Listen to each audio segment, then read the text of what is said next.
That's no, little bit is okay. No, very good.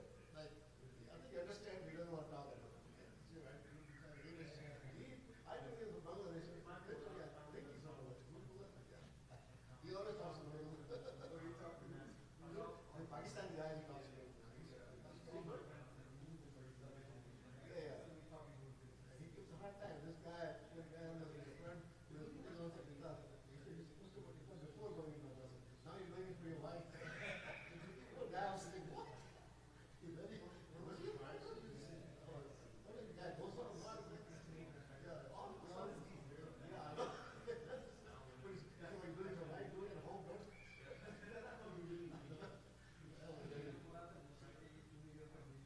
oh, wait. I was standing right there. I know.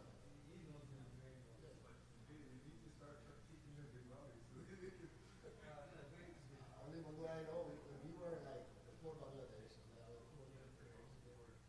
with all the movement going on, okay, let's start teaching. So we came a lot low, I know that much. How you doing, right? Yeah, but they were teaching on TV, just to try to these things, a little bit of a level, and of course, I don't know huh?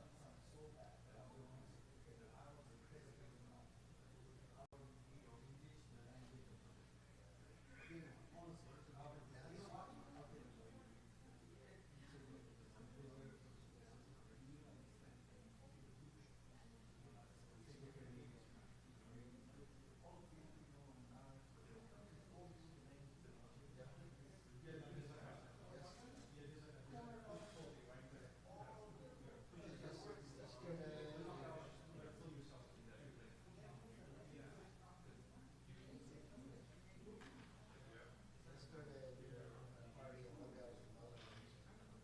He said, oh, they should have, Jinnah came and they said, no, it's the 50s, Urdu. That was a big mistake. He thought that one of the country that you wanted to change the language. One guy said, no, you should have made Arabic. It had nothing to do with that. So English is the one that when I say, okay, everybody has to learn English, but you at home you can speak whatever language or whatever. In Pakistan, Urdu is the language. Most people speak Urdu, but oh, they speak different languages. Memory, Gujarati, whatever. That language is the one creating the problem. That's what I was telling. Muslim League was started by Mullah. That 1906, when I was studying Mullah Father of Muslim League was started in, we need a party for the Muslims. This was a Bangladesh movement. And all that came out Pakistan. What happened in 25 years, they wanted to separate. That's been a big India benefit from Muslim League. But anyway, I look at Muslim. So I just want to be there, all I got to do is because in Pakistan,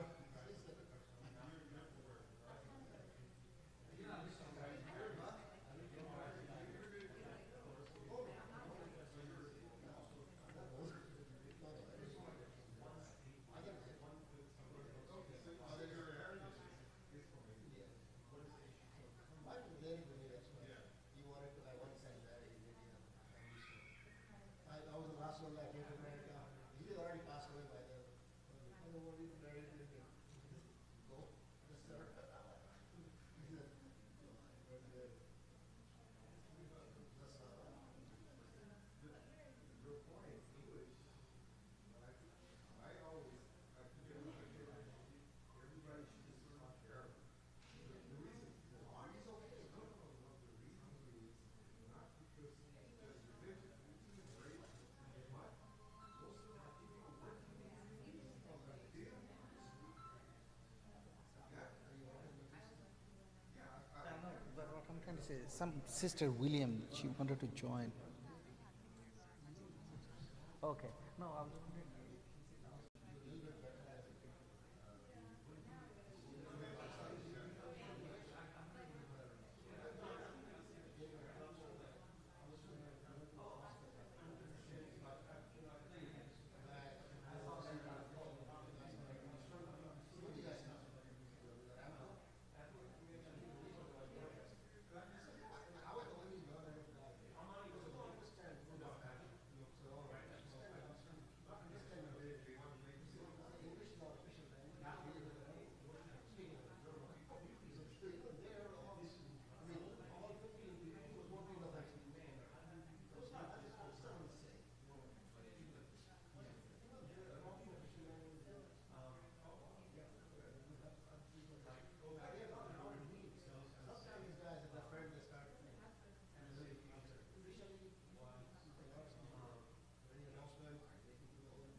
Assalamualaikum, brothers and sisters.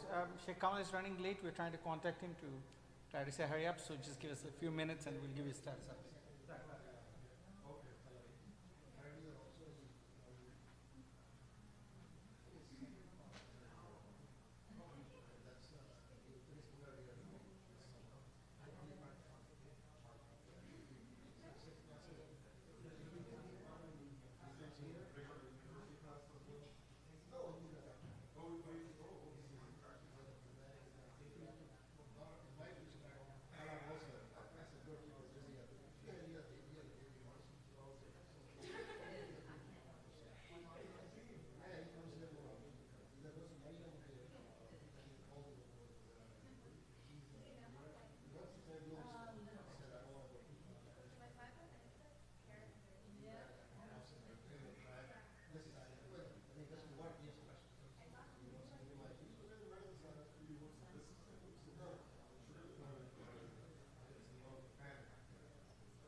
Abdullah.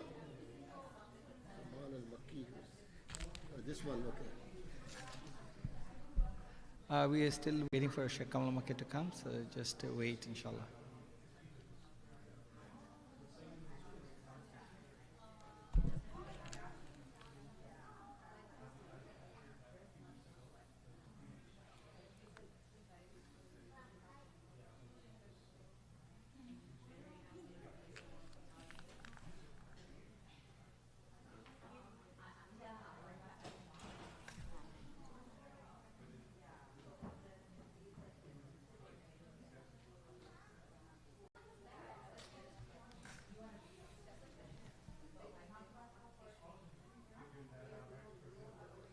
Salman, what's the status?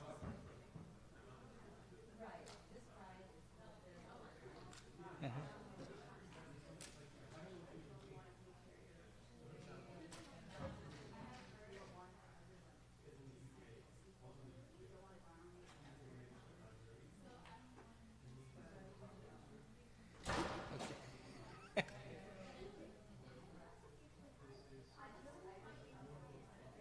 Oh, really? Okay, everybody's waiting, and they keep asking me. Okay, everybody's waiting. They're asking me online, so I'm not sure. I don't know what to say. I'll just wait.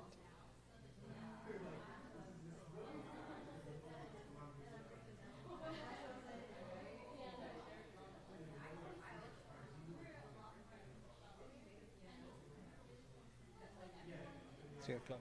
Okay. All right. Okay.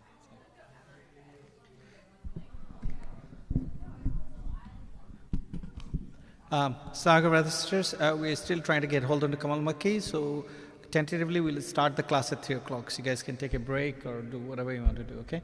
Jazakallah khair. Apologize for the delay. We're still trying to figure out where he's at. So we did confirm with him last Wednesday, by the way. Last Wednesday he said yes, he's coming, but I don't know what happened today. But we'll try to figure out, okay? Jazakallah khair. Can you put in a class then when you guys are going to start?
Assalamu alaikum, brothers and sisters. We're still trying to get hold of Kamal Makki, but we do have a backup plan. If Sheikh Kamal Makki doesn't arrive by 3:15, Brother Salman's gonna do the couple of sessions with you guys. Inshallah, he'll be here by 3:15. Inshallah, that's confirmed. Jazakallah khair. Sorry about the, confusion stuff. So.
not changing anything. No, this one. Okay. Everything is set. Do you want some coffee or tea? Okay. That's been used. I'll get you another water. Oh, no, no. This is no, no, it's fine. It's closed. Um,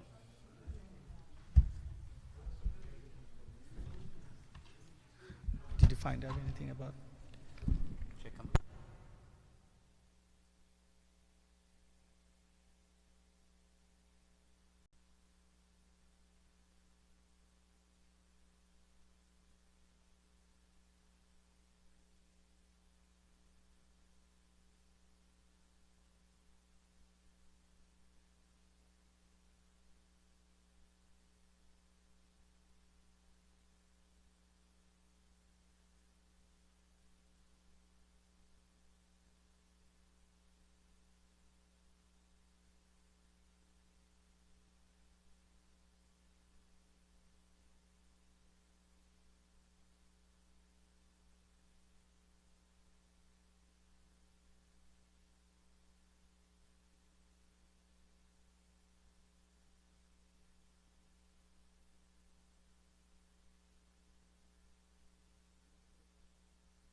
Testing, testing. Assalamu alaikum. Brothers and sisters, inshallah, we'll start the class right now with Ustad Salman, inshallah. Jazakallah khair. You have water? Do you need anything else? This is your water.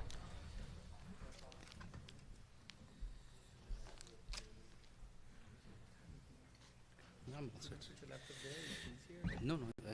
If this we can move, yeah. I mean, I can just sit in the corner, right? You can sit there. Okay. We can just move the laptop on this side, yeah. Okay, good.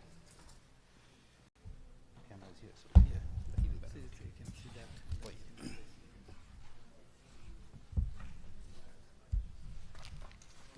I'll move the microphone here. So that sorry. It's just that cable is. Yeah, it's short. Please. Sorry about this. Just be careful, huh? No problem. Okay, just maybe walk back. Assalamu alaikum wa rahmatullah. Brothers and sisters, my name is Salman Ghani. I'm sure some of you may have seen me yesterday. I'm actually one of the organizers for the program, and I'm I'm pulling double duty right now as instructor as well. Coincidentally, as everyone knows on the schedule, as you can see, Sheikh Kamal al-Makki was supposed to be speaking right now. We have not been able to get in touch with him. We ask Allah subhanahu wa ta'ala to keep him and his family safe. And we even tried to contact him through other means. Coincidentally, not a single person answered my phone today. So I hope it's not anything against me in particular. But anyway, today, inshallah, I will be filling in for him. But as you can imagine, I will not be speaking his topic for good reason. First and foremost, that he's highly accomplished in his topic, and I will not be able to do it justice. I have studied the same topic with him 3 times, alhamdulillah. And yet I think I will not be able to give it its due right. Second is that in order for me to be able to teach it, we need more time. I'd rather speak about something that will be befitting of this amount of time that we have. We're starting at 3:20 p.m. roughly, rather than 3:24 p.m. We are about an hour and 25 minutes behind or so. Having said that, inshallah, we still have enough time to benefit ourselves immensely from this. The topic that I'll be speaking about today is the etiquettes of eating and drinking. Many of you may have an objection to the fact that etiquettes are not necessarily part and parcel of what we consider to be fiqh. And I'd like to humbly and strongly disagree with you on that matter. And today one of the things we'll learn, inshallah, is how etiquettes are part and parcel of fiqh. And we will touch about quite a few things that Dr. Salah touched upon yesterday. I was actually sick and lying in my bed when I got the call that Sheikh Kamal is cannot be reached right now. So I got up and put something on, and I'm here in front of you. So in this situation, you have to bear with me, inshallah. If my voice drops occasionally, I'll try to keep myself firm when speaking. But if I say something that you cannot hear, do not hesitate to ask me to repeat it. Raise your hands, inshallah, and I'll do so. For now, I'll just be sitting. I just wanted to start. So, before we begin, inshallah, I would like to remind a few things from yesterday's lecture. A couple of things that Dr. Salah mentioned is the premise for what we have to talk about today. When it comes to a'mal, when it comes to actions, our Sharia defines everything in basically 5 categories. The reason I say basically 5 categories is because we know, in fact, from what Dr. Basim translated yesterday and what Dr. Salah said in Arabic, is that Ahnaf are renowned to classify action into 7 categories. For them, the action of wajib and fard are of different levels. Briefly speaking, fard for them is something which is established from nusus, clearly established evidences, and wajib is something which is not hardly explicitly found in the Sharia, but rather implicitly found. So for them, they divide it into 2 categories. Having said that, majority fuqaha classify them into 5 categories, and the Ahnaf would agree with them on this matter. These 5 categories we discussed before. Fard, or the second is mandub/mustahab, the third is mubah, the fourth is makruh, and the 5th is haram. And basically speaking, what this means is simply this: if you want to remember as a student of knowledge, an action which is fard or wajib is something for which if you were to perform it, you will be rewarded for it. If you were to skip it, you will be questioned for it on the Day of Judgment. One more time. Any action which is fard or wajib is something were you to perform it, you will be rewarded. Were you to omit it, you will be questioned for it on the Day of Judgment. Mind you, I'm not saying you'll be punished, because punishment is something Allah subhanahu wa ta'ala out of His mercy may uplift from people. But you will have to answer for it unless it has been stricken off your record. That's how we classify as being something fard. What is haram? The one which is all the way down. It's just the opposite. An action which is haram is something that you will, if you were to omit it, you will be rewarded. But were you to commit that action, you will have to answer for it on the Day of Judgment. That's how we classify the two extremes of a'mal. Inna al-halala bayyin wa inna al-harama bayyin. That which is halal is clear, or that which is fard is clear, and that which is haram is clear. وَبَيْنَهُمَا مُشْتَبِهَاتٌ. And between the two of them are doubtful matters. When we say doubtful matters, there's two ways to understand this. One is what the hadith itself says. لَا يَعْلَمُهُنَّ كَثِيرٌ مِّنَ النَّاسِ. Majority of people do not know them or do not understand about them. The second thing is that they are not clearly established Sharia as being wajib or haram.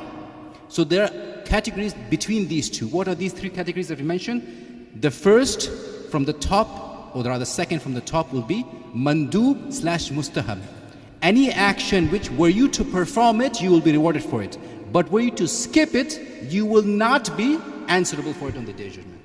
So the best example is the 2 rakah before Salatul Fajr.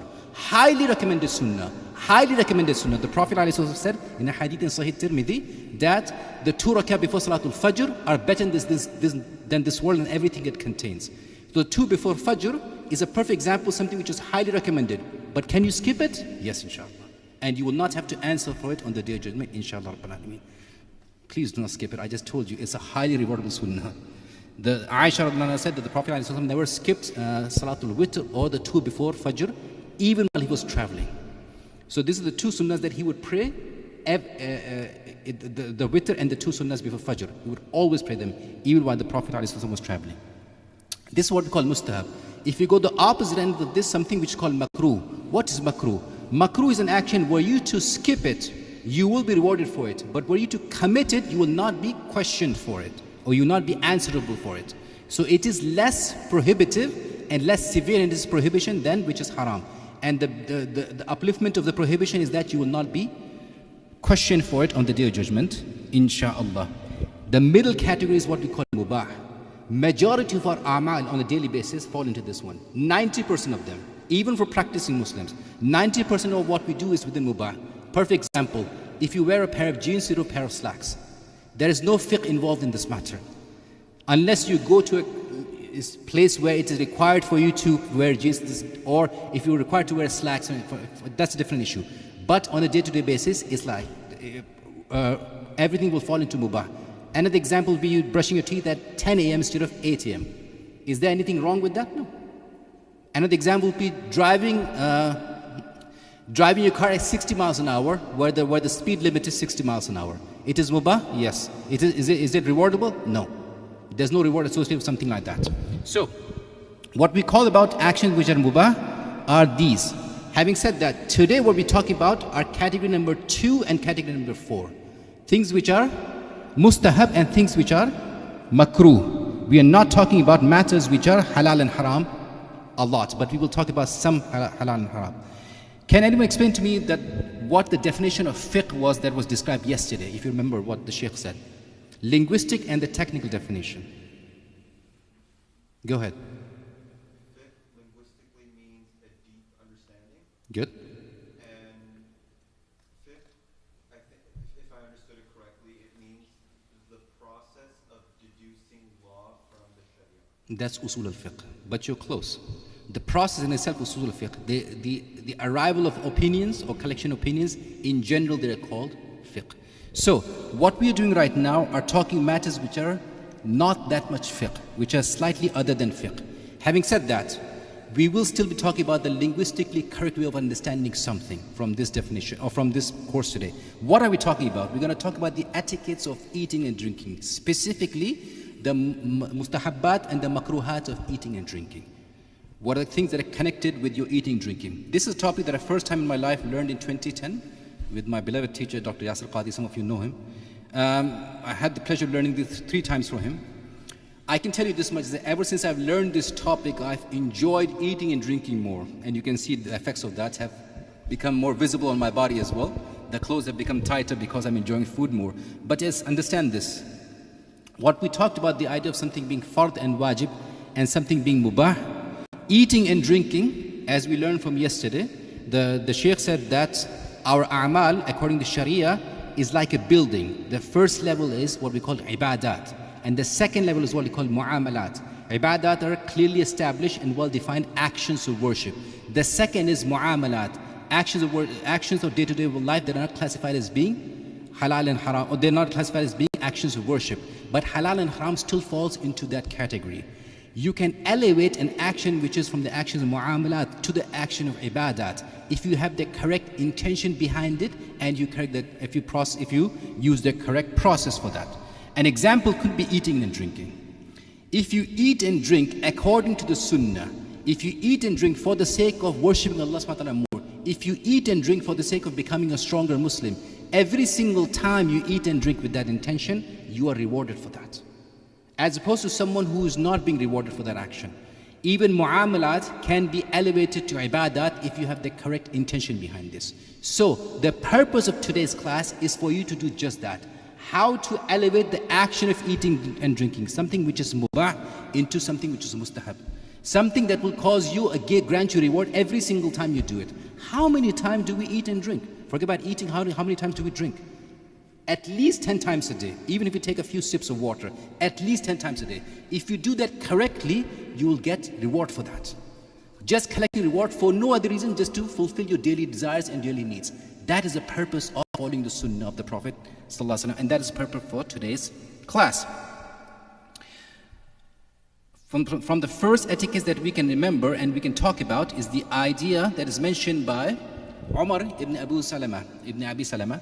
He is the son of Salama and Abu Salama, radiallahu anhuma. And he grew up in the house of the Prophet ﷺ. It's because, as everyone knows, when Abu Salama radiallahu anhu died, the Prophet ﷺ married his wife Salama.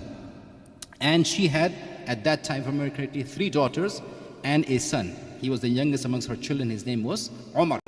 And Umar ibn Abi Salama narrates this hadith. He says, once when I was young, I rushed towards a plate of food that the Prophet ﷺ was eating. And I started picking out everything from it. And the Prophet ﷺ stopped while he was eating, and he turned towards me and said, Ya ghulam, sammillah, wa kul bi yaminik, wa kul mimma yalik. O young boy, mention the name of Allah subhanahu wa ta'ala. Eat with your right hand and eat that which is closest to you. Hadith is found in both Sahih Bukhari and Sahih Muslim. This hadith is interesting that it mentions 3 etiquettes at once. So the Prophet ﷺ stopped what he was doing, and he made a point to teach good manners to a young boy. And he gave 3 manners in this order. And this is the order we should be worried about. Whenever you're about to eat or drink something, mention the name of Allah subhanahu wa ta'ala. The second thing is eat with your right hand. The third issue is eat with that which is closest to you. We have to discuss all of them at length. So the idea of saying Bismillah. First and foremost, we say Basmala. Basmala is the linguistic way of saying something. Please have a seat, inshallah, it's okay. Of Bismillah. Bismillah is limited to Bismillah. You can say Bismillah ar-Rahman ar-Rahim, but whenever we say Sammillah, we talk about the shortened version, Bismillah. It is actually from the Sunnah of the Prophet ﷺ to say Bismillah frequently, not to say Bismillah ar-Rahman ar-Rahim. Basmala in the longer format has very specific uses. It's mentioned as part of Surah Al-Fatiha, if you follow that opinion. It is an ayah of the Quran in Surah Al-Naml, and it is actually something which is specifically defined as a long version. But whenever we say, mention the name of Allah, say Bismillah, and that's sufficient, in the name of Allah. The second etiquette that we can learn from this hadith is eat with the right hand. And this is, the scholars have said, this is one of those things that reaches the levels that which is fard. So, if you were to define things within these 5 categories that we mentioned, imagine each of these categories, fard, mustahab, mubah, makruh, haram, each of them have within themselves levels, darajat. There are things that are much more stronger in their obligation, as opposed to things that are not that strong. And one of the things that reaches the very ceiling of mustahab, beyond which fard starts, is using the right hand. In other words, it is very, very, very strongly emphasized, to the extent that certain scholars said that, actually I don't even need to hold this in my hand. Many scholars have said that eating with the right hand is fard, They bring the hadith of the Prophet ﷺ as evidence against it. They say that the Prophet ﷺ said that the shaitan eats with his left hand and drinks with his left hand. And you should do opposite of that. So based on this hadith and the hadith of Umar ibn Abi Salama, they say eating with the right hand is wajib. Allah subhanahu wa ta'ala knows best. I think it is strongly emphasized, and I see no reason why Muslims should not do so unless their right hand is not functioning properly, or they're so strongly left-handed they unintentionally pick up food and eat with the left hand. That's a different matter. And I know some people who do that. But if a person can do so, there's absolutely no reason for them to use their left hand to eat and drink. Another reason why we should not be using the left hand for eating and drinking is why? We have something designated in our religion for the left hand specifically. What is that? Cleaning yourself after the bathroom. Now, in our times, alhamdulillah, because of prevalence and the ease of finding soaps and disinfectants, we do not emphasize this idea. But believe it or not, historically speaking, we are not the only nation who divided eating and bathroom amongst hands. Other nations have been doing so for the longest time. The best known example will be, till this day, the Catholic Christians very strongly emphasize the right hand. That's why you will hear all the time tales from Catholic Christians what? That the people, young kids, or even people in Catholic school will be caned on the left hand for using left hand. So they emphasize the idea of writing with the right hand, even in Catholic schools, and the idea of using the right hand to eat and drink. And historically speaking, thus far we have had the pleasure of having today in our lives soaps and everything to clean our hands and the ease of use of water. But in the olden times did not have this privilege. The Sahaba radiallahu mentioned that whenever you used to eat and drink, many times they'll mention when the adhan will be called, we'll wipe our hands whatever we can find. And they mention three things in the hadith. Whatever we can find would be whatever we are sitting on, we'll wipe our hands on that. Or we'll wipe our hands on the mud or dirt. Or we'll wipe our hands on the soles of our feet. Stand up and pray. Understand this, soles of their feet. So if they had no other way to clean their hands after eating, drinking, after having food, they will do what? Using the right hand, clean by rubbing on their own soul and stand up in and pray salah. The idea being that is simply this, that the left hand has been designated for one activity only, cleaning yourself after the bathroom. So keep the two hands separated. The third activity, eat from that which is closest to you. This is something which unfortunately we as an ummah together as a group have lost. It's a great ni'mah, the eating of together, especially amongst families. And I urge family members here to make an effort to do so. When I say eating from that which is closest to you, let's define something that we do not even imagine today. It's called the family platter. The family platter is only that many of us have seen on the menu of restaurants, because it says something like that. What is a family platter? One platter in which all the foods that have been cooked are done together and the entire family sits around it and eats from it. This is something that nobody on earth that I know today as a community does it, including Muslims, unfortunately. I know the Yemeni community, especially Yemeni villages till today, they highly emphasize this. Unfortunately, beyond that community, I do not know of any community, large scale, which follows the sunnah. And it is a highly recommended sunnah for multiple reasons. Anas radiallahu anhu said, I went with the Prophet ﷺ to eat some food which a tailor made for him. He served barley, bread and soup with pumpkin in it. I saw the Messenger of Allah going after the pumpkin around the dish. So I've always liked pumpkin since that day. Question arises, we just talked about the idea of eating that which is closest to you. And we learned in this hadith that Prophet ﷺ was chasing pieces of pumpkin or dubba specifically all over the dish. So how do we reconcile between these two matters? Come in inshallah, have a seat. Jazakumullah khairan. So the simple reconciliation between these two matters is this. When you are invited as a guest, your host understands that he is giving you full access to the table. Eat wherever you want to. If you've been correct me if I'm wrong, kabsa, if I remember correctly, is roasted meat on top of rice. And you may want to go for the other side of the leg, the leg of the lamb, which has more fat on it. I know I do.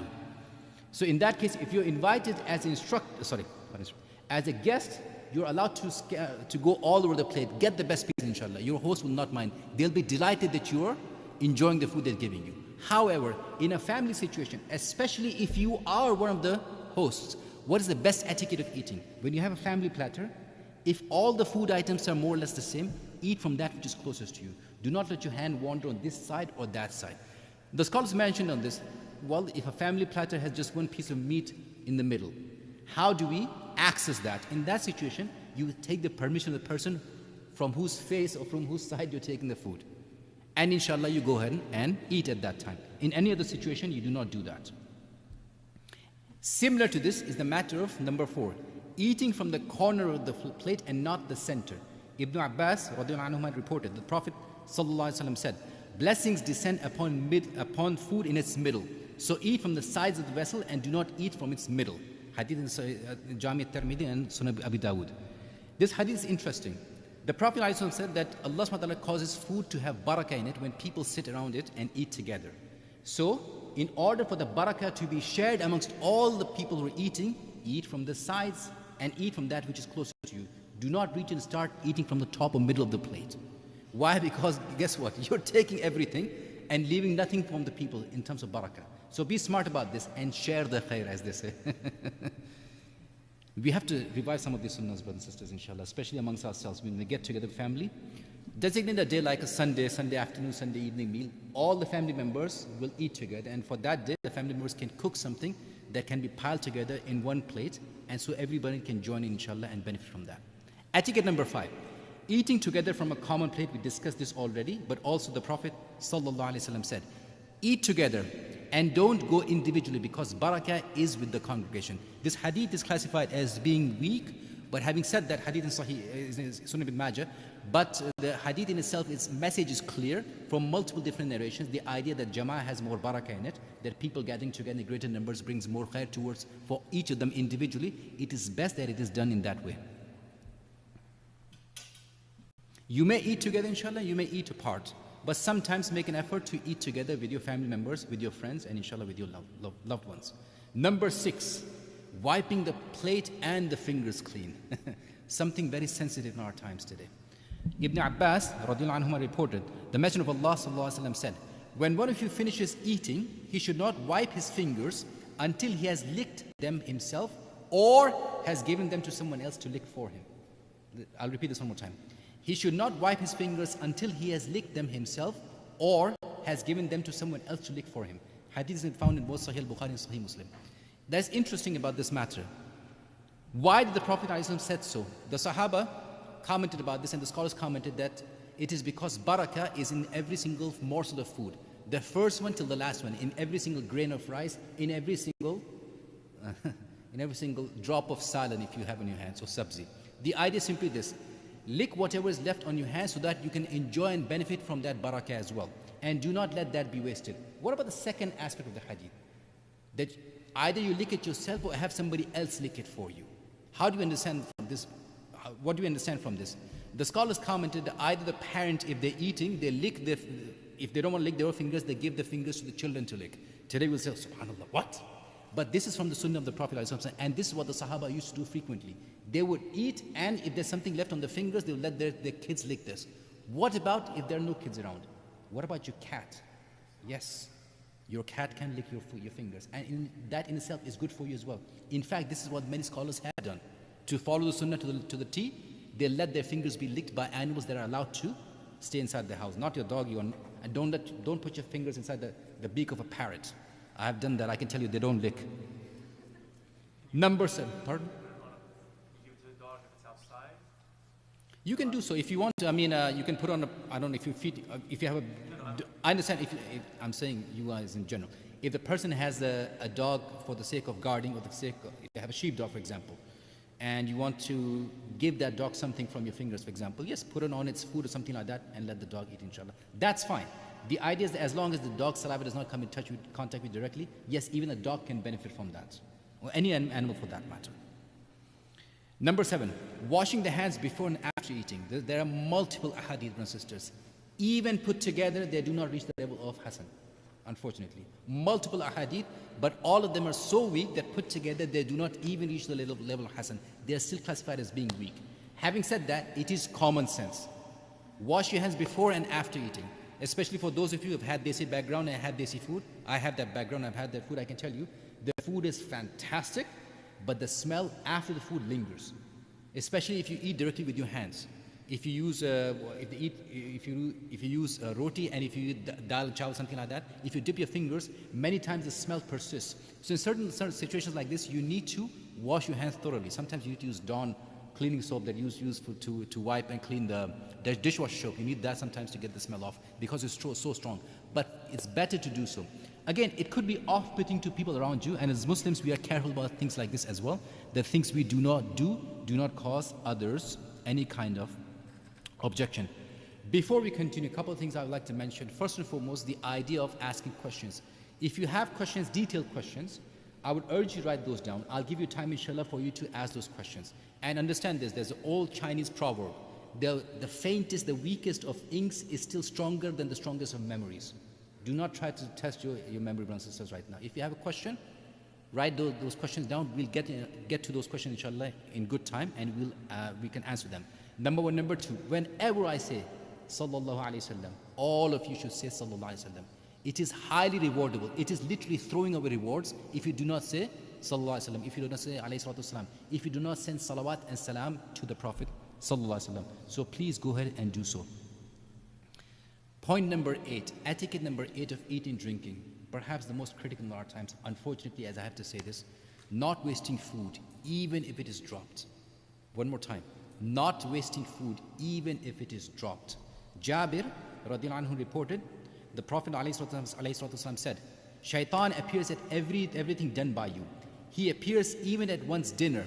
When a morsel of any of you falls, he should pick it up, the person should pick it up and remove any dirt on it, and then eat it.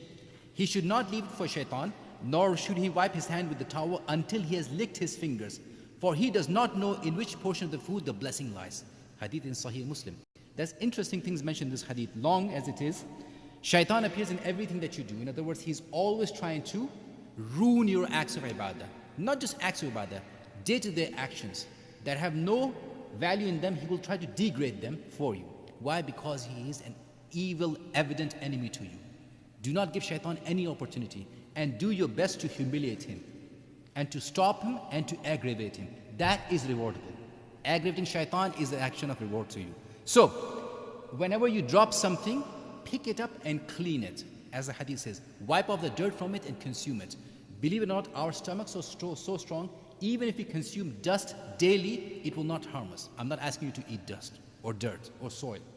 But the best examples, all of you who have young children, you've seen them. Kids frequently do what? Lick shoes, eat literally soil from the playground. How many times do they fall sick? Not that many. And these are children those are human beings who have the weakest immune systems. What about people like us? We have very strong immune systems. Why have the tiniest amount of dirt be a reason for us to be repelled by it? Again, I'm not asking you to follow sunnah, toss and pump, what do you call that? Your cake on the floor, pick it up and eat it. No, if something falls down accidentally, do not be the first to kick it out or throw it out. See if you can salvage something from it. It's understood if you have a curry dish, you can hardly salvage anything from that. But if you have solid food items, why let it go to waste? Pick it up, cut off the portion if you don't find it appetizing at all, or wipe it clean with a knife and eat it, inshallah. It is still barakah, it is still khair in it for you, because it is a ni'mah, it is a gift from Allah Azza wa Jalla. Also, the hadith also mentions the idea of, before you wipe your fingers with a napkin, towel being but in our times, napkins, go ahead and lick them and clean them. Question arises for anybody, should I follow the sunnah to the letter at a restaurant? Here is what your hikmah comes into play as a Muslim.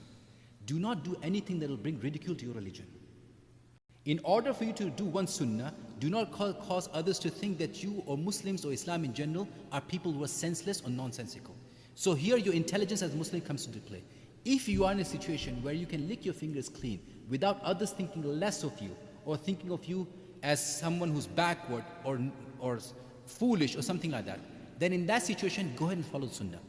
But for example, you are sitting in a company, dinner, where everybody's looking at you and you're giving the keynote speech, and after you've had your cake, you face into that. That was not smart, and that is not sunnah. To bring ridicule to you or to your religion when everyone knows that you're Muslim, do not do such a thing. So follow the sunnah in the best manner possible, and the best manner possible is something that brings izzah to you and your religion. Number 9, being generous with your food. Alhamdulillah, this is something that I'm happy to say Muslims till this day follow a lot.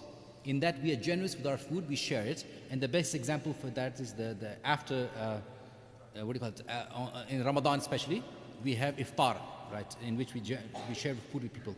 The Prophet ﷺ said that if a person helps another Muslim break their fast, they will have an equal share in the person's fast without that person's reward being diminished this much. Imagine everybody is fasting in the month of Ramadan and they're giving reward for 1 day of fasting, and you host an iftar at the masjid, you get reward for 200 people's fasting.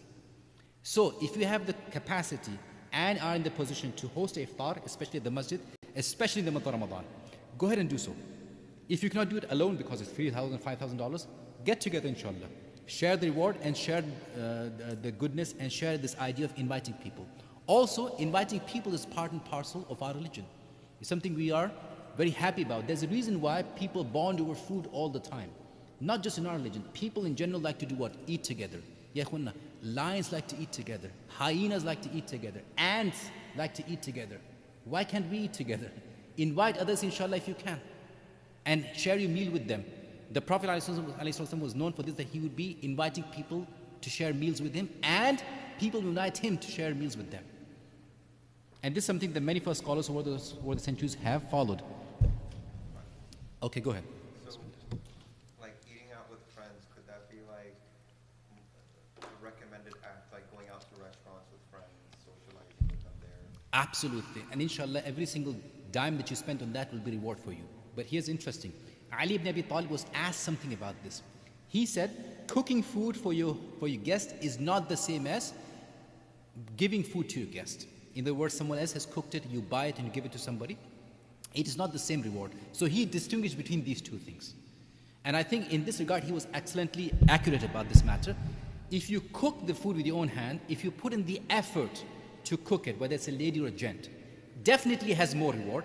And when you invite somebody and they eat food with you, definitely has greater reward than you buying food from outside. Now, I understand, especially in this day and age, and I'm someone who frequently caters from outside when I invite people. I understand it is too much of a hassle. Many of us have lost the capacity to cook food quickly. We can still cook food, but not quick enough. And the amount of preparation that goes behind this will kill your entire day. So I understand the idea of inviting people over and giving them what? Store-bought food. That's fine, inshallah. But if you can, perhaps cook one thing. So if you invite 10, 20 people to your house, cook biryani from your own hands, and other things you can cater. So here's something they can do, mix and match inshallah, and get some more reward with the idea of cooking with your own hand. The Prophet ﷺ commanded us to be generous with our meat, and it's because it was luxury item in their day. The Prophet ﷺ said, when one of you cooks meat, increase the water and feed your neighbors. And Abu Hurairah narrated a different hadith. The Messenger of Allah ﷺ said, the food of 2 persons suffices for 3 persons, and the food of 3 persons suffices for 4 people. Hadith in Sahih Bukhari Muslim. What's interesting about the first hadith is this. Meat has been a luxury, will always be a luxury. Even in our times today, it's a luxury. All of you know, we have never heard in our history of humanity that chicken is equal to beef in cost. But in the past 6-7 months, the cost of chicken has risen so much, it's almost as expensive as beef and other red meats are. It's mind-boggling. Today, alhamdulillah, majority of us are in a position that we can afford to eat meat on a daily basis. But at the time of the Prophet ﷺ, this was a luxury they never had. They could very infrequently have access to meat. So the Prophet ﷺ said what? When you cook meat, add more water to it and then share it with your neighbors. Which means what? Increase the quantity of meat-based dishes so that others can enjoy it with you as well. Again, the idea comes back to the same thing. People bond over food. So if you share your food with your neighbors and your friends, their emotion towards you and their hearts towards you will open up, inshallah. The second hadith that we mentioned, the food of 2 persons suffices for 3, and the food of 3 persons suffices for 4 people. Brothers and sisters, the hadith of Prophet ﷺ that connects this hadith is very famous, and it's interesting how it begins. The hadith begins by saying, a few morsels of food are sufficient to keep the back of the son of Adam straight. But if you want to eat more, a third for eating, a third for drinking, and a third for air. So the hadith begins with what? A few morsels of food is sufficient to keep your back straight. If you want to eat more, then only a third of that is for food, a third of that for drink, and a third for air. How do we eat today, especially after having fasted an entire day? 2/3 for the food, a third for the drink, and the esophagus for the air. That's about all we spare. This is not from the Sunnah. Someone asked this question to Ali ibn Abi Talib. How do I distinguish, or how do I classify what is a third of my food? He said, bring me a plate of your food. The man brought a plate of food. He said, this third, that's a third of your food. That's it. There's no mathematics involved. There's no amount of great deal of calculations you need to do.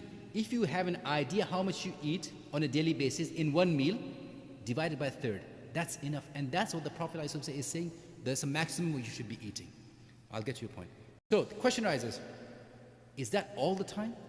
Can I sometimes enjoy the food? Yes, you can.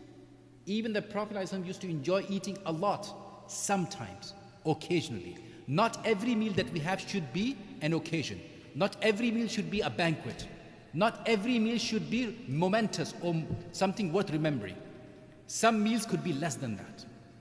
The Sahaba, the Prophet ﷺ used to eat, majority of food was a few dates. See how the scholars used to travel. They literally will travel with 2 stems full of dates or with fresh dates, and they will travel and suffice on that for days with 2 or 3, water skins on their back. That's it. And they'll travel for days walking, not taking the train, because the train was not invented at that time. And that was sufficient for them. These were people who had accustomed themselves. These are people who had made themselves practicing the sunnah so much that gave their body strength and the capacity and ability to suffice itself in morsels of food and sips of drinks. We have to do that, brothers and sisters, as well. I tell you something else. Even modern scholars will say, as a person consumes more and more food, their body becomes weaker. Beyond a certain point, the food that you're eating is not nourishing you, it's poisoning you. It is only adding to more calories that you do not need. It is causing more maladies in your stomach that you can live without. Beyond a certain point, food acts as poison, not nourishment. Yes, go ahead. What's your question? I was going to say, one way to prevent from filling yourself up is by, there's a certain way you sit down on the floor. Sahih, we're going to talk about that as well. Okay. Ittika. That's how you measure, so when you know you can't. I'll talk about this inshallah and I'll demonstrate here. Now we can do so inshallah here as well. Another very important aspect of eating, drinking, brothers and sisters, please do not criticize food. It is a horrendous practice to do so, especially if you do so in earshot of your host.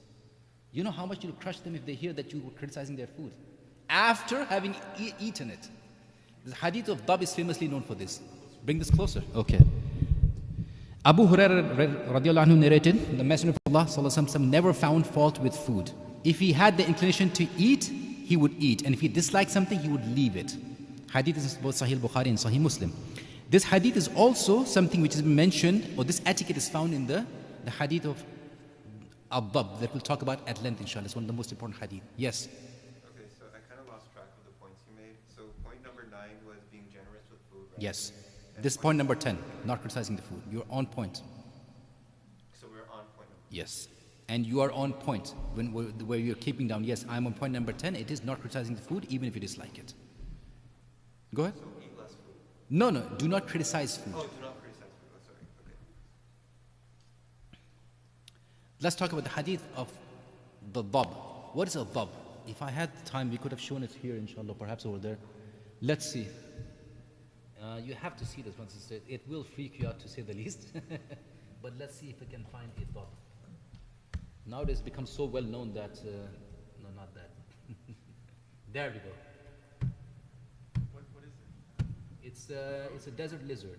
Oh, that's Yeah, it's halal in our religion, by the way. Do not worry about that. It's a very large one. It's called a dab. Dad, ba, with the shed down top. You said it's halal? Not just halal, it is something the Sahaba used to love eating. Pretty much all of them except the Prophet ﷺ. So we'll talk about this. Hadith of Ad-Dab. What is this? Narrated Khalid ibn Walid. Literally one of 3 hadith I have heard in my life ever from Khalid ibn Walid. This one, the hadith of whoever captures anything in war, booty belongs to them. And one hadith that I forgot, he mentioned. So there's only 3 hadith in my life that I ever come from Khalid ibn Walid. And this is one of the most famous ones. He says that we went with Allah's apostle to the house of Maymuna, who was his and Ibn Abbas's aunt. So Maymuna, radiallahu anha, is Maymuna bint al-Harith. She is the sister of Ibn Abbas's mother, Abdullah's mother. Abdullah is not the same as al-Fadl. al-Fadl is al-Fadl ibn Abbas is the elder brother of Abdullah ibn Abbas, and they had different mothers, but they had the same father, the uncle of the Prophet, Al-Abbas ibn Abdul Muttalib. So Maymuna was married to the Prophet ﷺ and her sister was married to the mother of Abdullah. Her sister was married to the father of Abdullah because she was the mother of Abdullah. So it was the Prophet ﷺ's habit that he used to inquire about food that he did not know about. And we'll talk about all these etiquettes one at a time, but let's go over this hadith. He found with her a roasted dab, this thing, which her sister Hudhayfa bint al-Harith, the sister of Maimuna, had brought from Najd. Maimuna presented the dab before Allah's Apostle, ﷺ, who rarely started eating any unfamiliar food before it was described and named for him. But that time, Allah's Apostle ﷺ stretched his hand towards the meat of dab, whereupon a lady from among those who were present said, "You should inform Allah's Apostle, I should say Messenger of Allah ﷺ, of what you have presented to him. O Messenger of Allah, it is the meat of a dab." On learning that, the Messenger of Allah ﷺ withdrew his hand from the meat of the dab.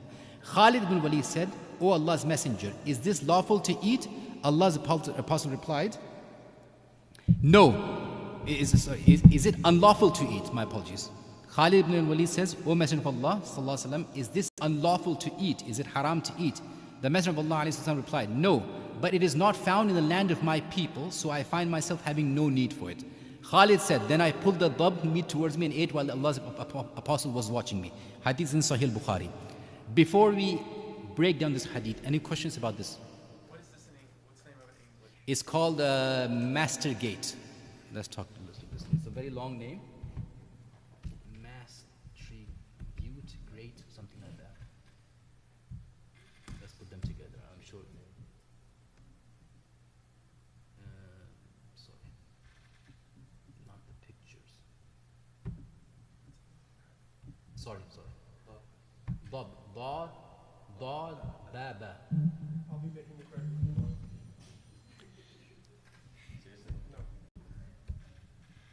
Mastrigute or something like that. It's found on Wikipedia actually. No. I'll find it for you inshallah. I'll look into when we have a break inshallah. We'll talk about this. We'll have a break inshallah in 5 minutes. Let's break down this hadith. Okay, so let's talk about this hadith. As I said before, this is happening in the house of Maimuna radiallahu anha, Ummahatul Mu'mineen, the mother of the believers radiallahu anha. She was the last woman that the Prophet sallallahu alaihi wasallam married. And Ibn Abbas and Khalid bin Walid were first cousins to each other because their mothers were sisters to each other. So together they were all over there. And here's the first thing he said. The Messenger of Allah who rarely started eating anything without asking about it.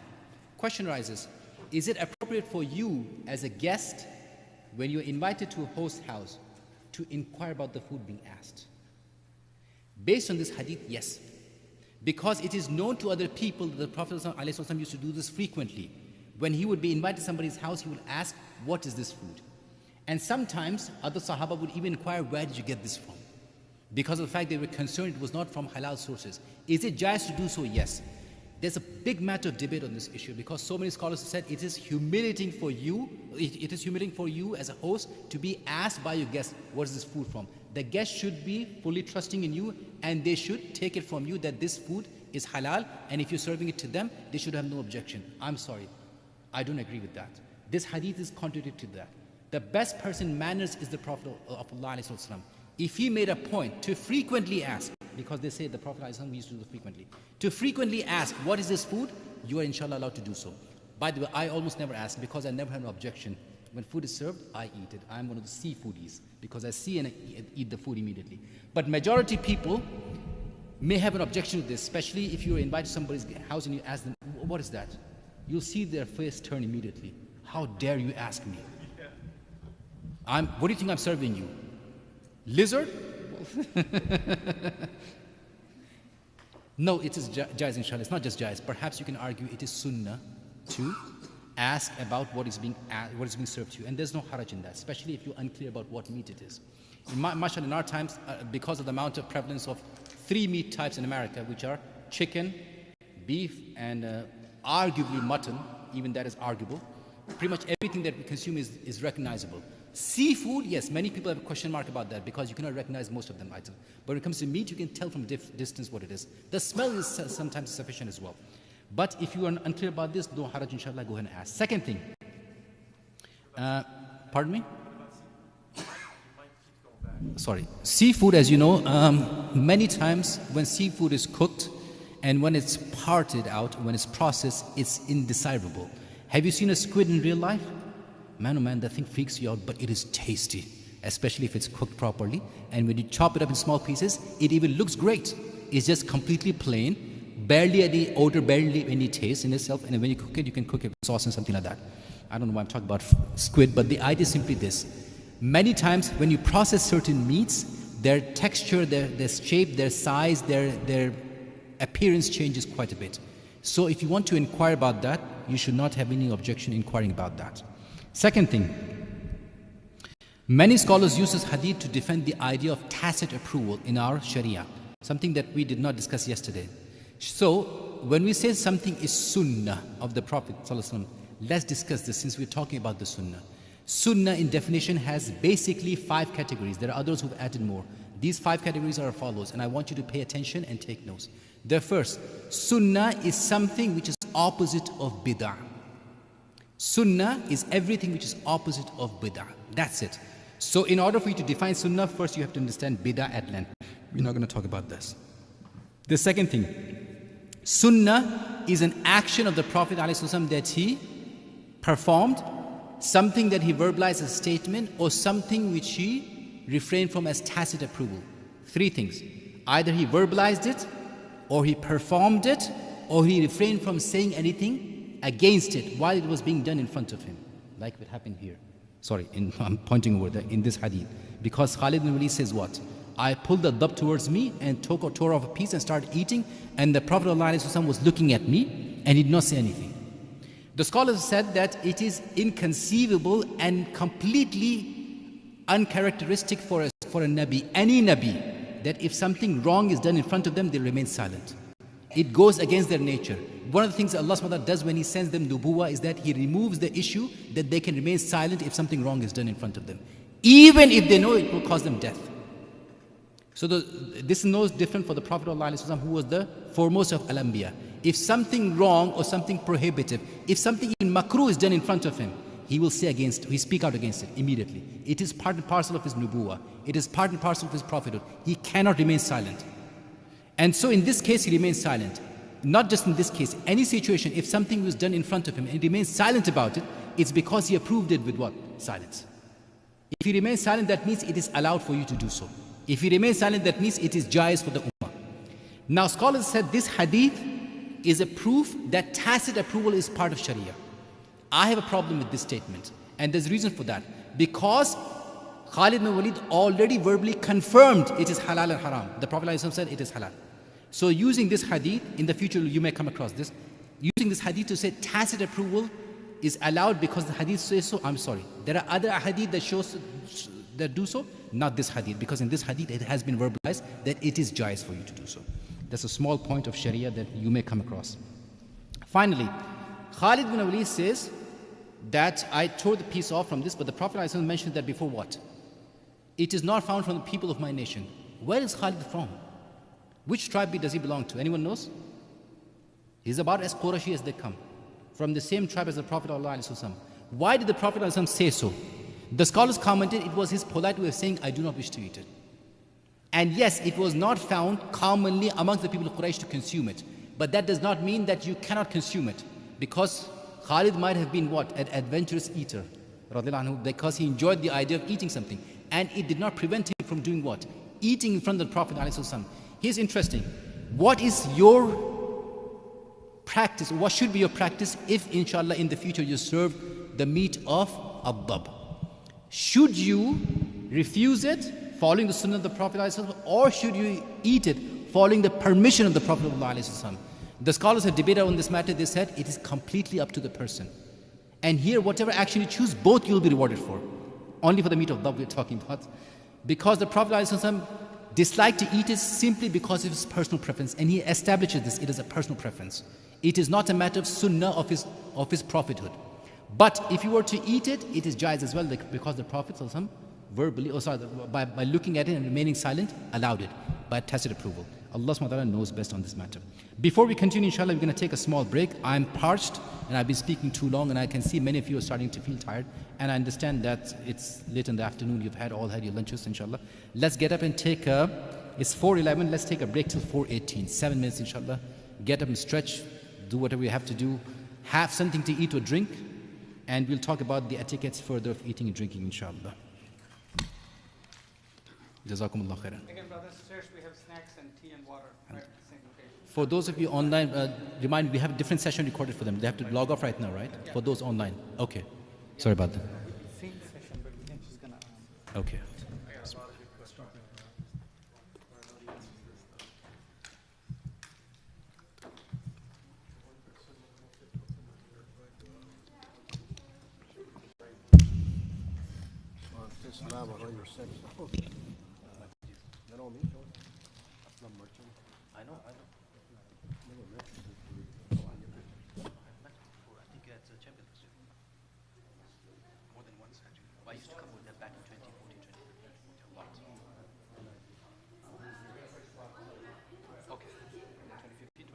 After 2018, stopped coming over there because my job changed. Where do you work? I live next to a private masjid. Okay. But I work nowadays at Air Liquide. At that time, I was working for what used to be HP, which is next to a Champions Masjid. I used to go frequently over there.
Wa alaikum salam. Salman. Nice to meet you. But there are quite a few Abdurrahman. How would I distinguish you? Your last name? Arastu. Arastu. MashaAllah. Really? It's interesting. Is that nickname or actual His last name. MashaAllah. I wanted to ask what your background is, where you studied. I'm always curious to. I have very checkered background. My bachelor's from the Muslim Institute, my master's from Oh, no. Guidance College in Islamic finance, but I also have a master's in commercial finance. But primarily the past few years I've been focusing on hadith and lugha, because the two things that Maghrib was hadith and lugha. So Maghrib has certifications and stuff, degrees? I'm from the first batch. It's been a while now, 2013, almost It was 10 a while years. ago. What's the name of the website where the brother was telling me you have a bunch of other programs, but he couldn't find the website. And what's it on? DoTheRetreat.com? It's not on there. Like you have Quran classes. Oh yeah, it's dotheretreat.com/Quran Sciences. Try that. Okay, because there's no link to anything on your website. That's odd. That's That we couldn't find it, but I'll double check. let me see. Yeah, so unless it's under courses here, I think you have to click courses. The retreat has other stuff as well? Yes, they have one with Okay. coming up right now, documents. Yeah, it's not on here. It's not on your main website. Mastergate, where is it's coming Magistrate. DoTheRetreat.com. It's called Mastergate. It's a very complicated name, but yeah, that's what it is.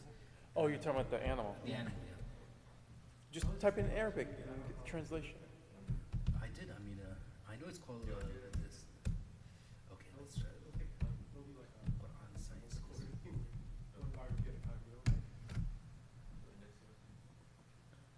There we go. This program is ready. It's supposed to start next. Yes, it starts starting Mamdouh. next. That's my next Saturday. teacher. I mean, that's from my masjid. Yeah, check. He's my teacher as well. Oh, he is? Okay, yeah, that's the masjid. Champions Masjid. I knew his father. When Sheikh Mustafa. Sheikh Mustafa is where? He's here right now. He's here right now. But He's visiting right now. okay, but he's living in Malaysia right now. Yeah, but Where does he I don't know. But I think he's commuting back and forth. But right now he's back with his son right now in his house. So. Okay. By Masjid Bilal. Okay, mashallah. So where did you go? What was the website? So dotheretreat.com/Quran, not Quranic, Quran Sciences. So I have to type in the Because because / in Quran Sciences, yes. yeah. So it's not even on your website then. It is technical the website, dotheretreat.com, but yeah, I agree, there's not linked for some Yeah, there's reason. no link. Yeah. Yeah. So / yeah. oops. Quran Sciences. Shall we begin, inshallah? I said 418, what happened? Everyone abandoned. Oh, I know But why. yeah. They were eager to implement the sunnahs already. Okay. I know why. Brothers and sisters, can we begin, inshallah? And I do not know where.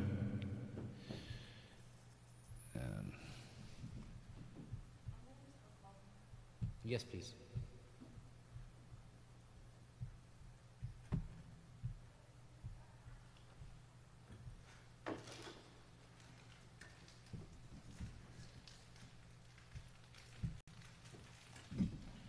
Brother Alan, online, can you tell me, can you hear me correctly or not right now? Is the voice clear to you? You can unmute yourself or you can just give me a thumbs up or say something on the chat. Alan Max Nichols online.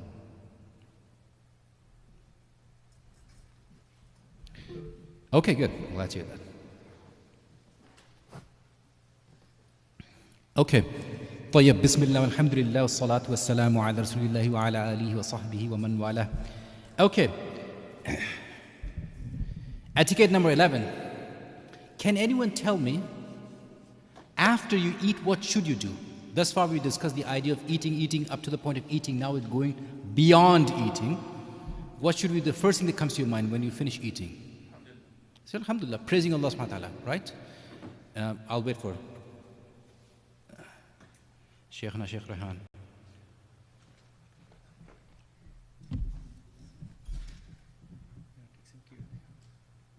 I can do that. That's not a bad idea in the meantime. Oh, sorry. Okay, good. Jazakallah khair. Okay. He reminded me of something. I should have taken Q&A. Let me finish this point, inshallah, then we'll start Q&A for what we have discussed so far. So, thanking Allah subhanahu wa ta'ala is something which is very odd that we do not do after eating and drinking. I don't know why. Because it is the easiest way to remember Allah subhanahu wa ta'ala. It is a ni'mah that we all enjoy, and it is something that we all acknowledge is indeed from Allah subhanahu wa ta'ala, eating and drinking. Because one thing we can all, as mankind, agree, even if you have the most amount of wealth, if you cannot buy food, you cannot consume food.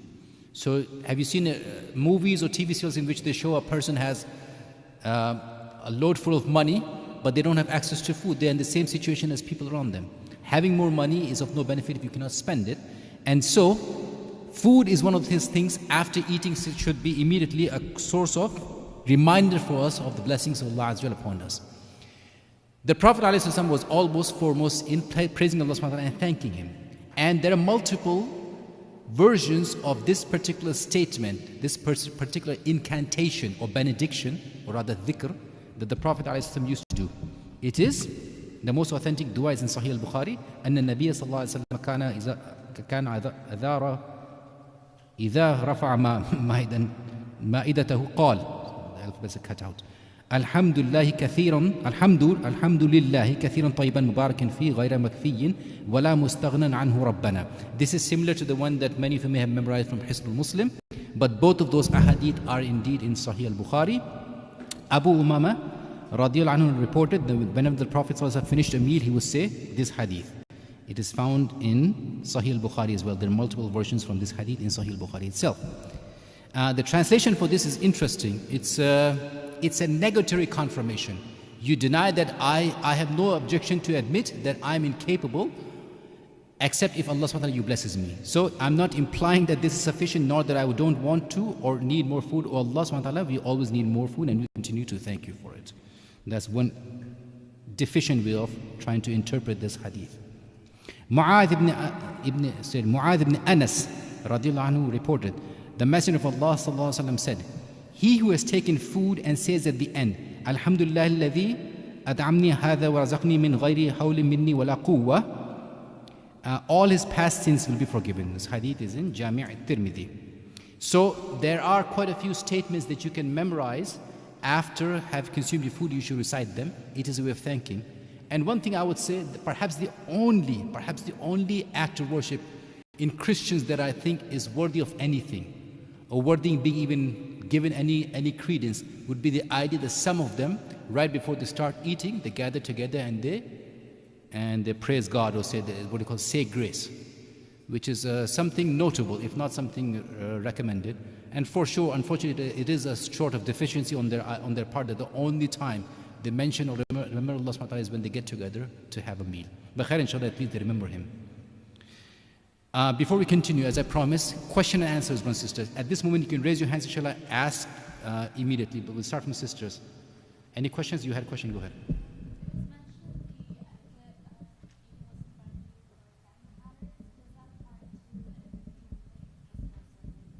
Repeat that one more time. Does it require what?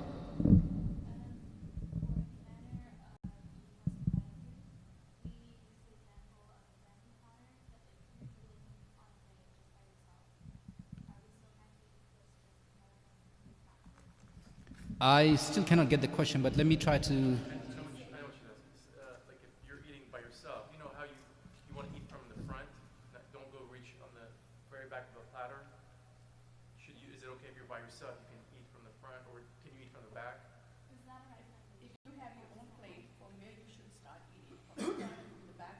Is that the question you're asking? I'm asking, is it mustahab to start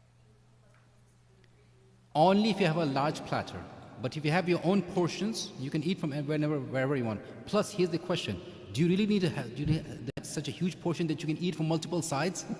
An individual plate, very likely you're going to have this much, right? If you have one dish, you can have a big one. Let's say you have one whole leg of chicken, or perhaps a quarter of a chicken. Even that point, yes, you can eat from anywhere because it's individual serving. The only point from this hadith that we discussed is the idea of not having or not falling back on the idea of individual portions all the time. Perhaps sometimes some of them should be eaten together, some meals should be had together. Brothers, inshallah, any questions? I heard that you're supposed to, if you have your own plate, you want to eat from the front. Is that true? No, only for family platter. If you have your own plate, obviously you can eat from anywhere. Yeah. Because you're not, the whole idea is behind this simply this. Do not offend others with you who are eating with you. That's all. If you're eating from your own plate, it does not matter. You're not offending anybody. Sulman, I came across a narration a long time ago. I can never find it again. Are you familiar with any narration of the Prophet where he discouraged takalluf, right? Where he said something along the lines of that you're hungry and you're lying.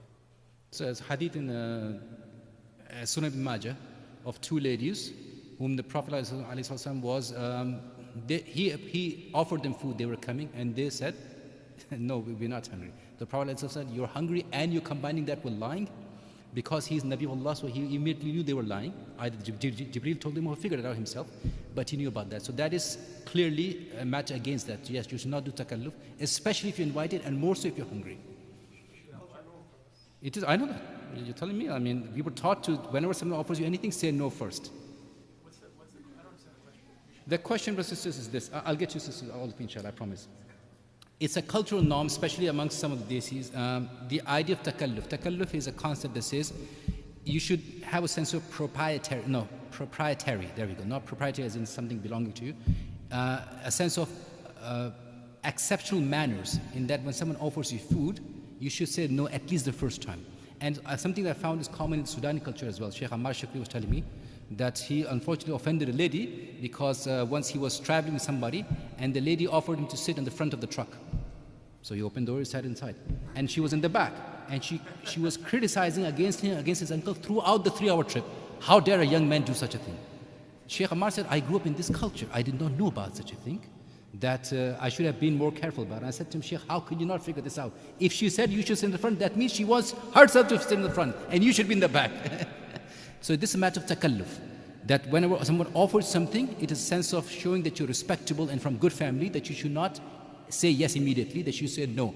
It indicates that you are not in need of it. Again, takalluf is not wrong in any sense. It's not something contrary to the sunnah. It's a cultural issue, completely cultural. It works in one culture fantastically. It does not want to work in other cultures. Just be mindful of that. Having said that, what Sheikh Maz was talking about was, Sheikh Maz, that is there something that is contrary to takalluf in the Sharia, in the Sunnah? This hadith is actually contrary to that notion, especially if you are hungry and you say no. As a child, I've violated takalluf multiple times because of the fact I was hungry, and simply because when hunger for food, or rather the desire for food, comes stronger than takalluf, you go ahead and reach in and grab something if you want to. So yes, the hadith is there. Sisters.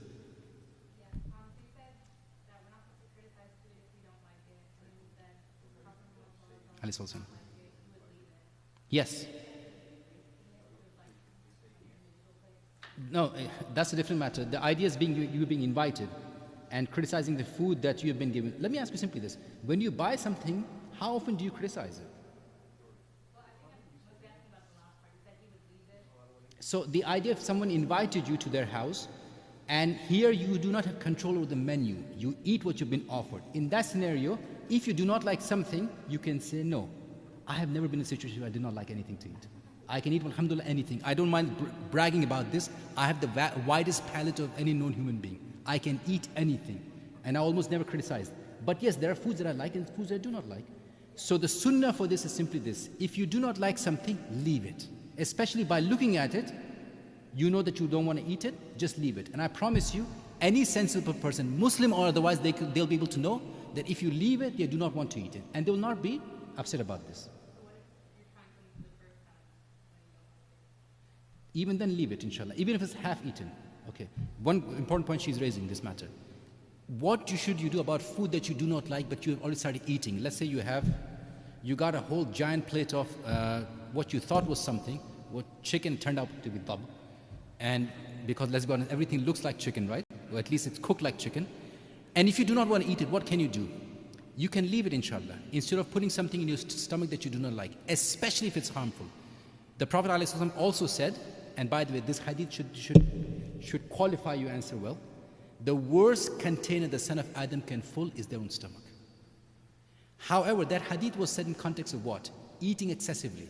So for those of you who have this notion in their heads, I have this much food left over after everybody in the family ate, I don't want to put it inside the fridge, I don't want to store it, I don't even have storage container, let me just quickly eat it and finish it instead of throwing it away. No. Now that food is poison for you, especially after you've had your full and everybody in the family has had their full.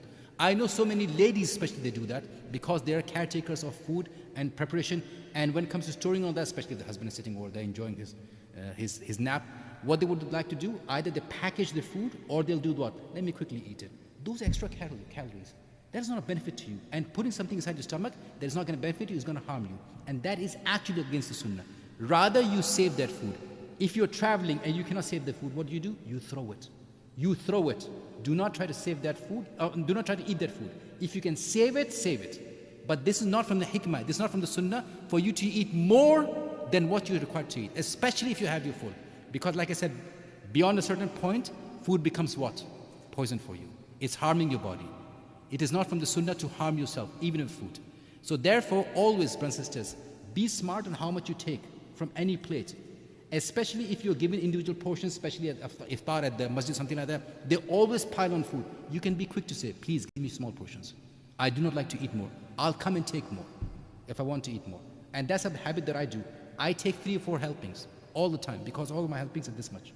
I make a point of that. So I don't mind going back to the buffet table to eat multiple times. But I would rather take small portions, first time, second time, third time, so that I can quantify how much I eat. I'm still not very good at it, as you can tell. If you don't like it, there's only one option left. If there's an animal that will eat, I know no animal that eats biryani, except people. If absolutely, so this is something that is common. Absolutely, that's exactly what you're saying. That's common sense. What about cookies, saltines that you do not like? Can you leave them outside in the garden instead of throwing the trash? That's smart. Absolutely, go ahead and do that. Many birds will eat that. Saltines, for example, those salted crackers. Nobody likes those. Pardon me?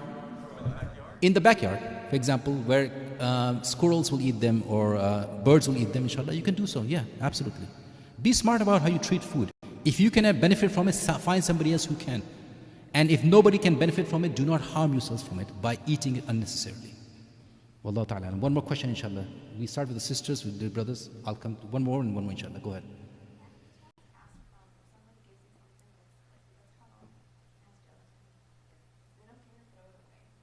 If it's something which has something which you consider to be najis, you are not required to find somebody else who can consume it. So if let's say you are given a burger which unfortunately what you thought was halal, and let's not even open that door, but let's say it has some haram meat inside it, strips of bacon. Let's say you want it to, frequently happens, you go to Walmart, you go to McDonald's, you want to have a, what do you call that, breakfast, they have breakfast bagel, but they have eggs and cheese inside it. Sometimes they'll accidentally drop bacon inside it. What do you do with that? If you can find somebody who can take it, that's fine. But otherwise, you don't have to bring it home. You don't have to find somebody. You don't have to start driving around the block, holding up people. Hey, stop! I have burger for you. No, don't be that. Something like that. Something which makes things easy for you. It is something from the Sunnah. The Sunnah never asks you. The Sharia never asks you to make things unnecessarily difficult for you. One more time, I want you to understand this. It is forbidden in our religion to throw away food. Forbidden, which means what? You will be questioned for it on the Day of Judgment. But the prohibition is very small. Do not make the prohibition the same as skipping salah. Skipping salah is not the same as throwing food away. Skipping salah is a major, major sin. Throwing food away is a minor sin. It is a minor sin. It is sinful, but it's better that you do not consume that harms you, especially if it's food that is prohibited for you. Final question. My biggest concern is when I eat something about, like in the past they would eat, the Sahaba would sit down in a group and they would eat a large plate, like a large platter, and they would use their fingers, they would get food from their fingers. My concern is what about today's with all the viruses and bacteria and germs, and you don't know if somebody's clean. I mean, is that even hygienic? Is that a little risky today with all the diseases and the issues that we're having? Would you discourage people from even doing that today? So let's talk about this at a more general sense. Sharing water from the same cup. Okay, so let's talk about this from a general sense, and then we'll go to specific. The Sharia and its rules have come down for all times and all people. In other words, they do not change for this reason. The fiqh and the understanding and application for those, that will change. But the usul will remain the same. For all times, for all people. Why? Because we have to believe one thing in our hearts, without any shadow of doubt. Allah SWT created us from the first person, Adam alayhi salam, to the last person who dies on this earth, right before the day of judgment begins. All of them are within his grasp, and he knows what is good for them and what is bad for them. If he sent down the Sharia to last and to subside for all humanity till the day of judgment, because it will subside for all humanity. It will be sufficient for everybody. So, generally speaking, the idea is that if people before us were doing something, we can do so as well. Having said that, now let's quantify your statement. If there is clear risk for something like that, is something that we know for a fact that is causing infection to spread. The best example was we witnessed 2 years ago. How people sitting inside one room were susceptible to the spread of COVID. In that scenario, yes, we will not invite people to come pray in the salah together. We would rather shut down the masjid. Even though it's a wajib of the masjid to be open at least once every week, which is when Jummah. And yet we close down masajid. Why? Because it is more important to preserve human life. Why? Because at that time it was clearly established that infection was spreading just by breathing upon each other. So to come back to your question, if you know for a fact that because of hygienic or lack of hygiene amongst a group of people, if they all put their hands inside the same dish and that will cause infection to spread, yes, stay away from it, because prevention upon harm for yourself is greater in value than following a sunnah. Absolutely. Having said that, let's talk about this matter. This is a group of people who are arguably stronger than us. Their bodies are hardier than us. At that time, this worked. Can it work in our times? Absolutely. There were people whose bodies were hardier than us. Do you know what the word hardy means? It means someone who is sufficiently stronger. Their immune system is stronger. They're able to resist the effects of climate, the effects of germs, the effect of dust, and the external factors better than we can. By the way, something that we know from the Sunnah of Musa alayhi salam, his people were far harder than the people of Muhammad alayhi salam. And mankind in general is becoming what? Weaker and weaker with time, arguably. So, to quantify this matter, simply this. It depends on the situation. If you find yourself in a situation in which you fear infection to come upon you, do not take that. But to say that should we cancel the Sunnah altogether? No, we don't have to do though. Because even when throughout the history, when people's situation had changes, they have been following this and it's working out for them. Like I said, till this day, the people of Yemen, especially in communities over there, they still practice this and infection does not spread amongst themselves. I'll tell you something else. It is something that we're always very focused about, very narrowly focused about.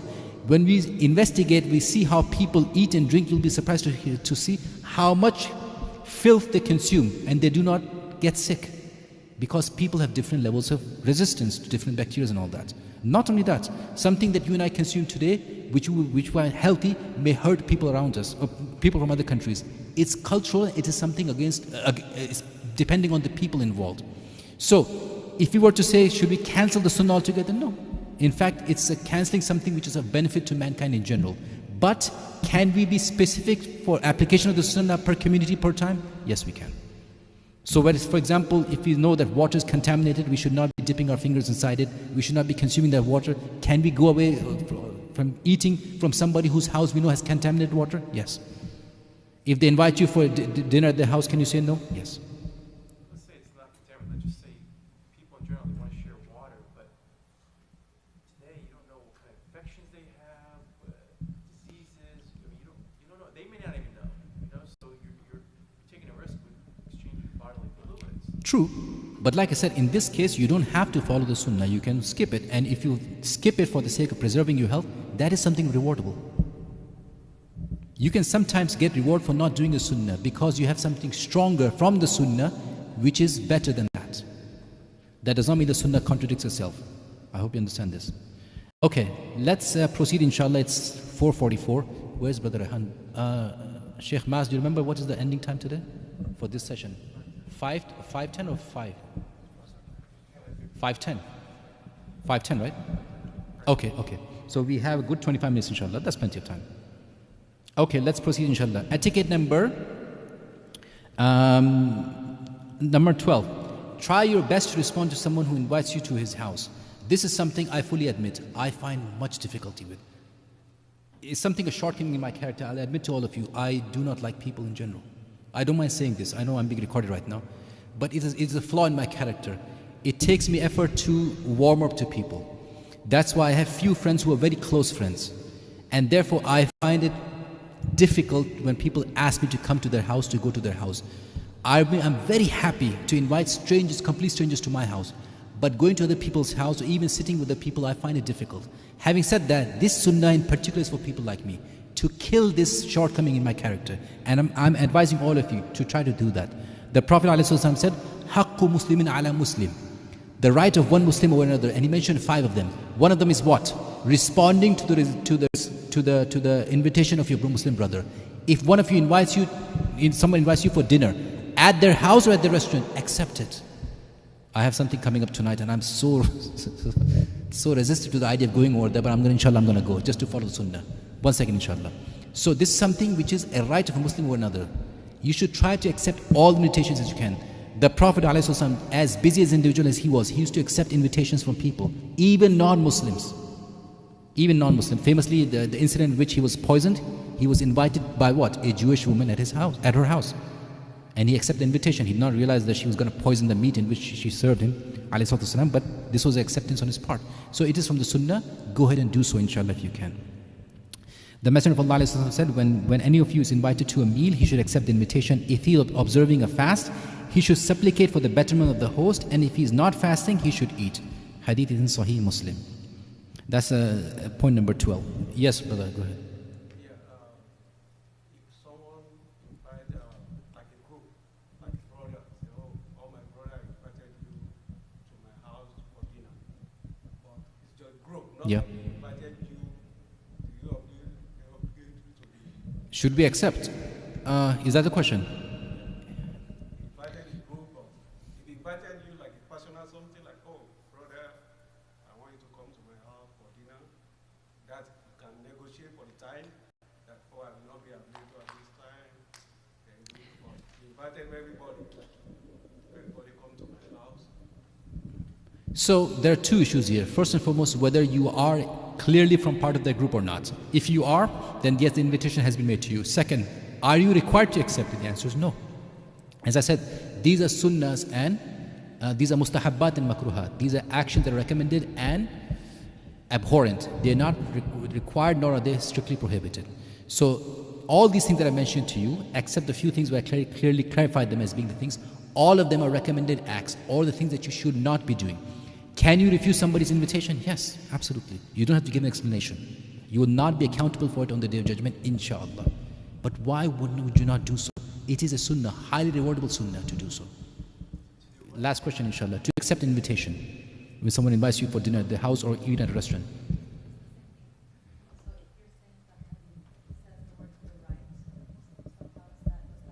Very good question. The hadith says haqq. Haqq is a right, cannot be disputed, refuted.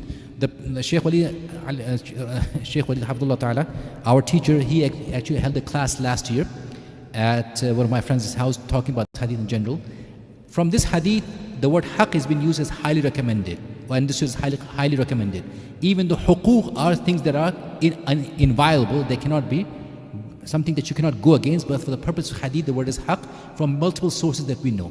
Why? Because in all of these situations, the Prophet ﷺ at one point did it and he did not do so. Or the Sahaba did it or did not do so. In other words, it is something which is highly recommended, it is not a requirement. Wallahu ta'ala alam. Let's move forward, inshallah. Making dua for the one who hosted you. When someone invites you for dinner at their house, after you had a meal with them, you can make dua for them. The hadith is found in Hisnul Muslim. It's a well-known hadith, and the idea for that is simply this, in that you're invoking Allah subhanahu wa ta'ala's blessing and mercy upon the one who hosted you. There is an issue with this hadith. How about this? Let's write the question inshallah afterwards, we will not give time. Some people say that we should go ahead and pray 2 rak'ah at the host's house. This famous issue. Why? Because it is mentioned in more than one hadith that when the Prophet ﷺ was invited for dinner at someone's house, after he ate dinner, he got up and prayed 2 rak'ah in their house. The question arises that should we be doing that? Is that exactly the sunnah? Every single time you have a meal at somebody's house, you tell them, give me 2 minutes, I'm going to go pray 2 rak'ah in your house for your benefit. No, that is not from the sunnah. Allah SWT knows best. What he did in 2 or 3 situations we did that, he did so for the sake of simply praying. Why do we know this? Because he never commanded to do so, and the Sahaba did not follow this practice. Yes, the Prophet ﷺ was reported at least 3 times for having done that, 2 or 3 times. When he was invited to different people's homes, he got up after the meal and prayed 2 rak'ah. Is that a sunnah? Allah subhanahu wa ta'ala knows best. The salah that is being talked about here is the salah of making dua, because the salah word linguistically means dua and technically means what we call salah. that we pray over there. So the salah that is being said in this hadith, Allah subhanahu wa ta'ala knows best, is talking about the linguistic usage of the word salah. Etiquette number 14, eating in moderate quantities. We talked about this idea. It is enough for the son of Adam to have just a few morsels of food to keep his back upright. But if you have to eat more, then a third for food, a third for water, and a third for air. And also the Prophet ﷺ said, this hadith also mentioned, the worst vessel that the son of Adam can fill his stomach, can fill is his stomach. So do not overeat and eat in moderate quantities, inshallah. Point number 14 is eating less. Eating less, inshallah, yes. Eating in moderate quantities, more specifically. Number 15, controlling one's belching. Please do not burp. It's aside from the fact it's hideous, it's highly repulsive. I know so many situations, I've had so many funny incidents. I wish we had more time I could discuss. Every single time that I've had prayed Taraweeh, so much unique things have happened with me, what from people have done. One of the things was that I have the habit of making, which I think is the sunnah way of doing, when Imam says, Assalamu alaikum wa rahmatullah, Assalamu alaikum wa rahmatullah. After he says the second one, then you make the salam. In other words, you do not do the salam with the Imam, you do it after he says both salam. So after Imam says Assalamu alaikum wa rahmatullah, Assalamu alaikum wa rahmatullah, your face remains straight and you're waiting. Then you say Assalamu alaikum wa rahmatullah, Assalamu alaikum wa rahmatullah. A brother next to me was, this was Taraweeh time, brother next to me was following the regular way of saying salam. So he says salam with the Imam, Assalamu alaikum wa rahmatullah, Assalamu alaikum. I turned my face right, he turned left, and he belched right in my face. Went down my throat. No exaggeration, it went down my throat. Because I was opening my mouth to say Assalamu alaikum, he belched right in my face. So I'm telling you, sometimes it is very, very problematic. I also, it's a ni'mah or a curse, Allah subhanahu wa ta'ala knows best, I have an exceptionally strong sense of smell. Such a strong smell that I can tell the direction as well as the height or low, to that extent. And I famously told my wife that our son has filled his diaper 2 rooms across. That's how strong a smell I used to have at one point. So belching is something that I personally have a big problem with. And the Prophet ﷺ told the man who was being a nuisance, please do not do so. Do not belch in front of us. To my son or to the man? What can I say? Taraweeh, I mean, I'm making dua for people's maghfirah. What do you want me to do? I made maghfirah for him as well, that's all. Okay, not doing ittika. We're going to end, inshallah, for eating. This is the last one, but we have 3 more for etiquettes for drinking. We're going to talk about them, inshallah. And we'll end the class with that. Ittika, the Prophet ﷺ said, as for me, I do not eat while muttaki. Hadith in Sahih Bukhari. Abu Juhayfa Wahab ibn Abdullah reported, the Messenger of Allah ﷺ said, I do not eat reclining. There are 2 separate ahadith in Sahih Bukhari. Meaning of ittika, what is ittika? To lean with one's back against a support. To lean with one's side, supporting the body with one's left hand, or to sit cross-legged. All of them are ittika. So let me demonstrate, inshallah, for your benefit.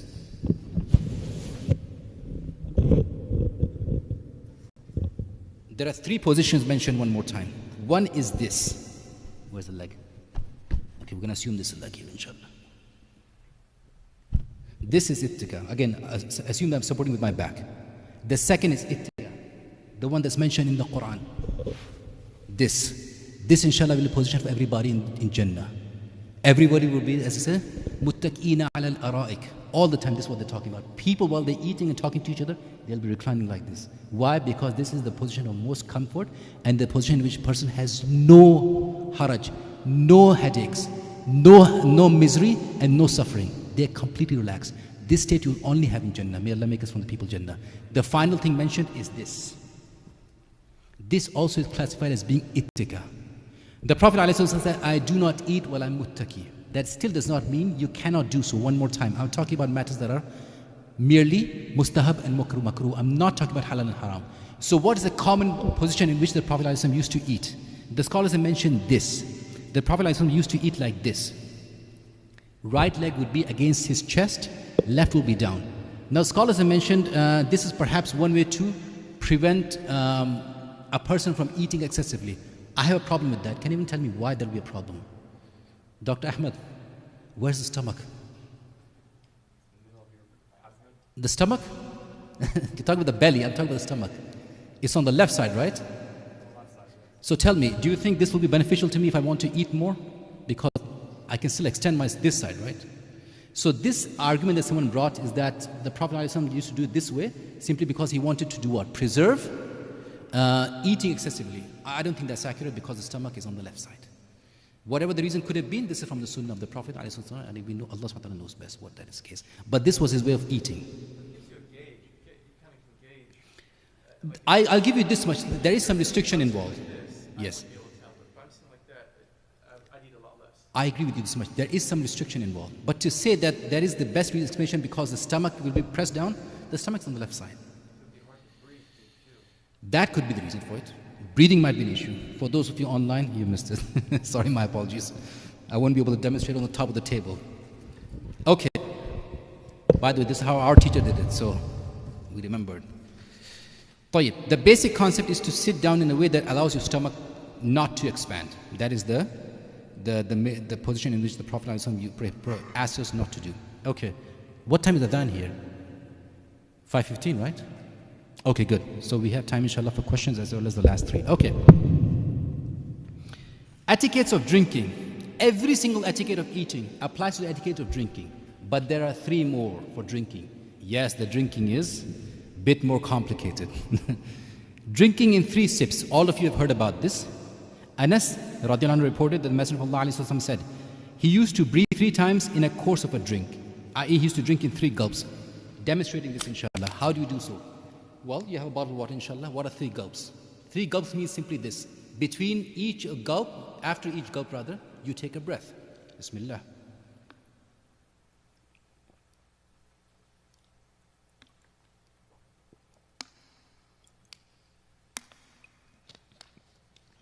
Those are 3 gulps. And I took 3 breaths. 1 in the middle, 1 the second and third to release and start speaking to you.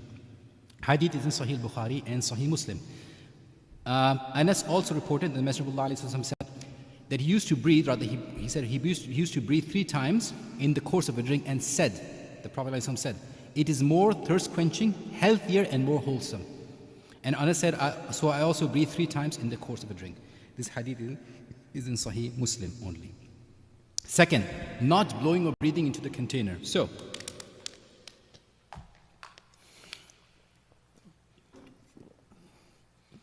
when someone drinks like that, you must have seen that their container becomes gray, or sorry, becomes whitish because they are breathing inside this.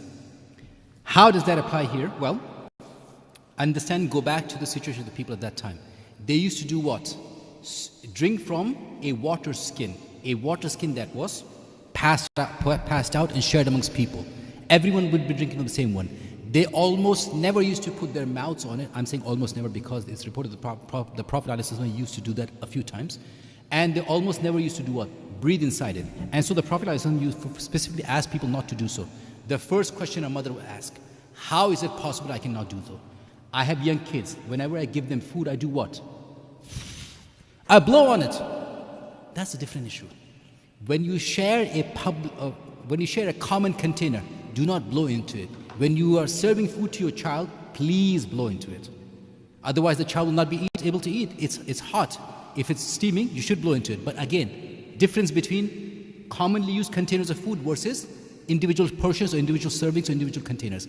If you have your own bottled water, yes, inshallah, you can blow into it. I don't know why you need to do so. It's cold. But yes, if you blow into it, it's not contrary to Sunnah. If you're sharing a bottled water, even something like this with multiple people, yes, be smart about this. Do not blow into it. And in a situation like this, drink from the top. Do not put your lips on the mouth. The third, inshallah, the most controversial of all. We need another bottle of water for this one. It's one more behind me. Behind the computer. In front of the computer. This one, okay. Jazakallah khair. I actually went through one bottle in demonstrations. Go for it. I'm allowing one, inshallah. Let's do it quickly. So you said that the Prophet told Alayhi salatu wassalam. they used to eat while reading, so does that include like sitting in a chair? So sitting in a chair is something you have to understand. It is not reported the Prophet ﷺ ever sat in any chair that I remember of anything. He used to sit on what? Raised platforms, or rather, shall I say, raised, pardon me? Rocks is one place, yes, but frequently inside a tent, they would have basically cushions on the floor. Higher cushions. By the way, Khaliji people till this day, they practice that. It's called the diwan, I think, or something like that. Perhaps one of you can correct me. It's a floor-based sofa. It does not have any height, something like that. You sit directly on the floor, like 2 inches above the floor, because the 2 inches is actually the mattress of the cushion of the sofa itself. And the Prophet ﷺ used to sit only on that. Like I said, I don't think I've ever heard that the Prophet ﷺ sat on any chair ever, let alone a throne, any chair. And so the idea of ittika being associated with chair is something which is controversial as such. Even till about 300-400 years ago, people used to sit on chairs frequently unless they're studying. Imam an-Nawawi used to have one chair. And I think he had that one chair through all his life in which he used to study. And many times he would be studying on his floor. And this is not more than 600-700 centuries ago.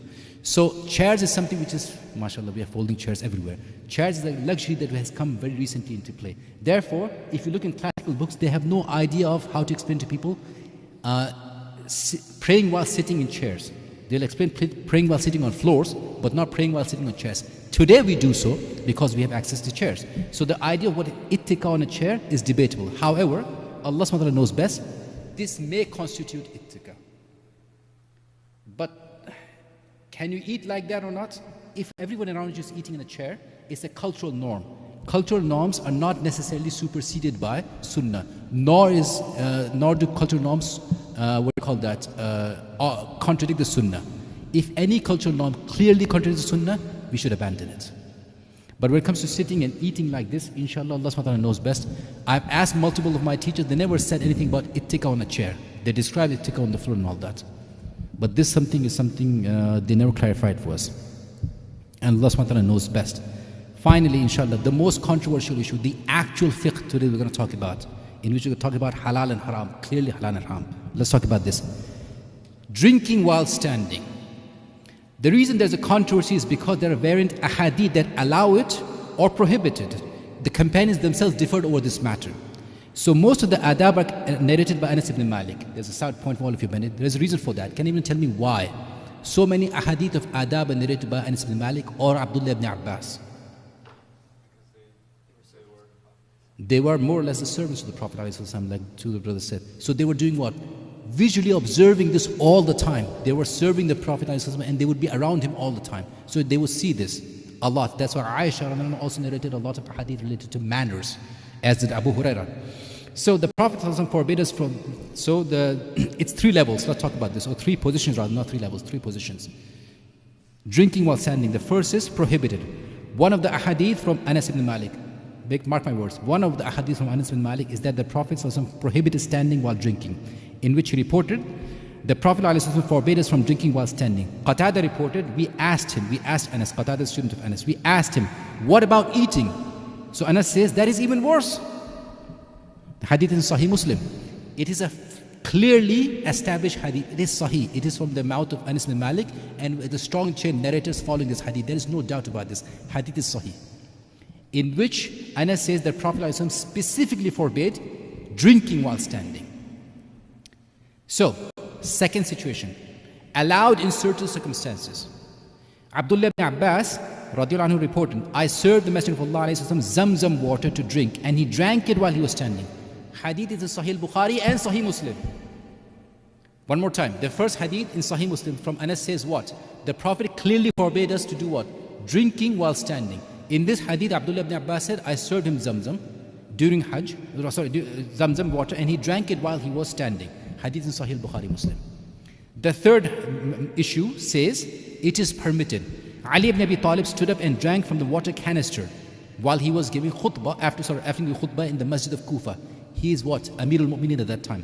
And he said, some people say that you shouldn't drink while standing, but I saw the Messenger of Allah do exactly what I did. And what did he do? He did this. Again, for the purpose of demonstration. He drank while standing. Another hadith by Abdullah ibn Umar. He said, we used to drink while standing and eat while walking. Also in Sahih Bukhari.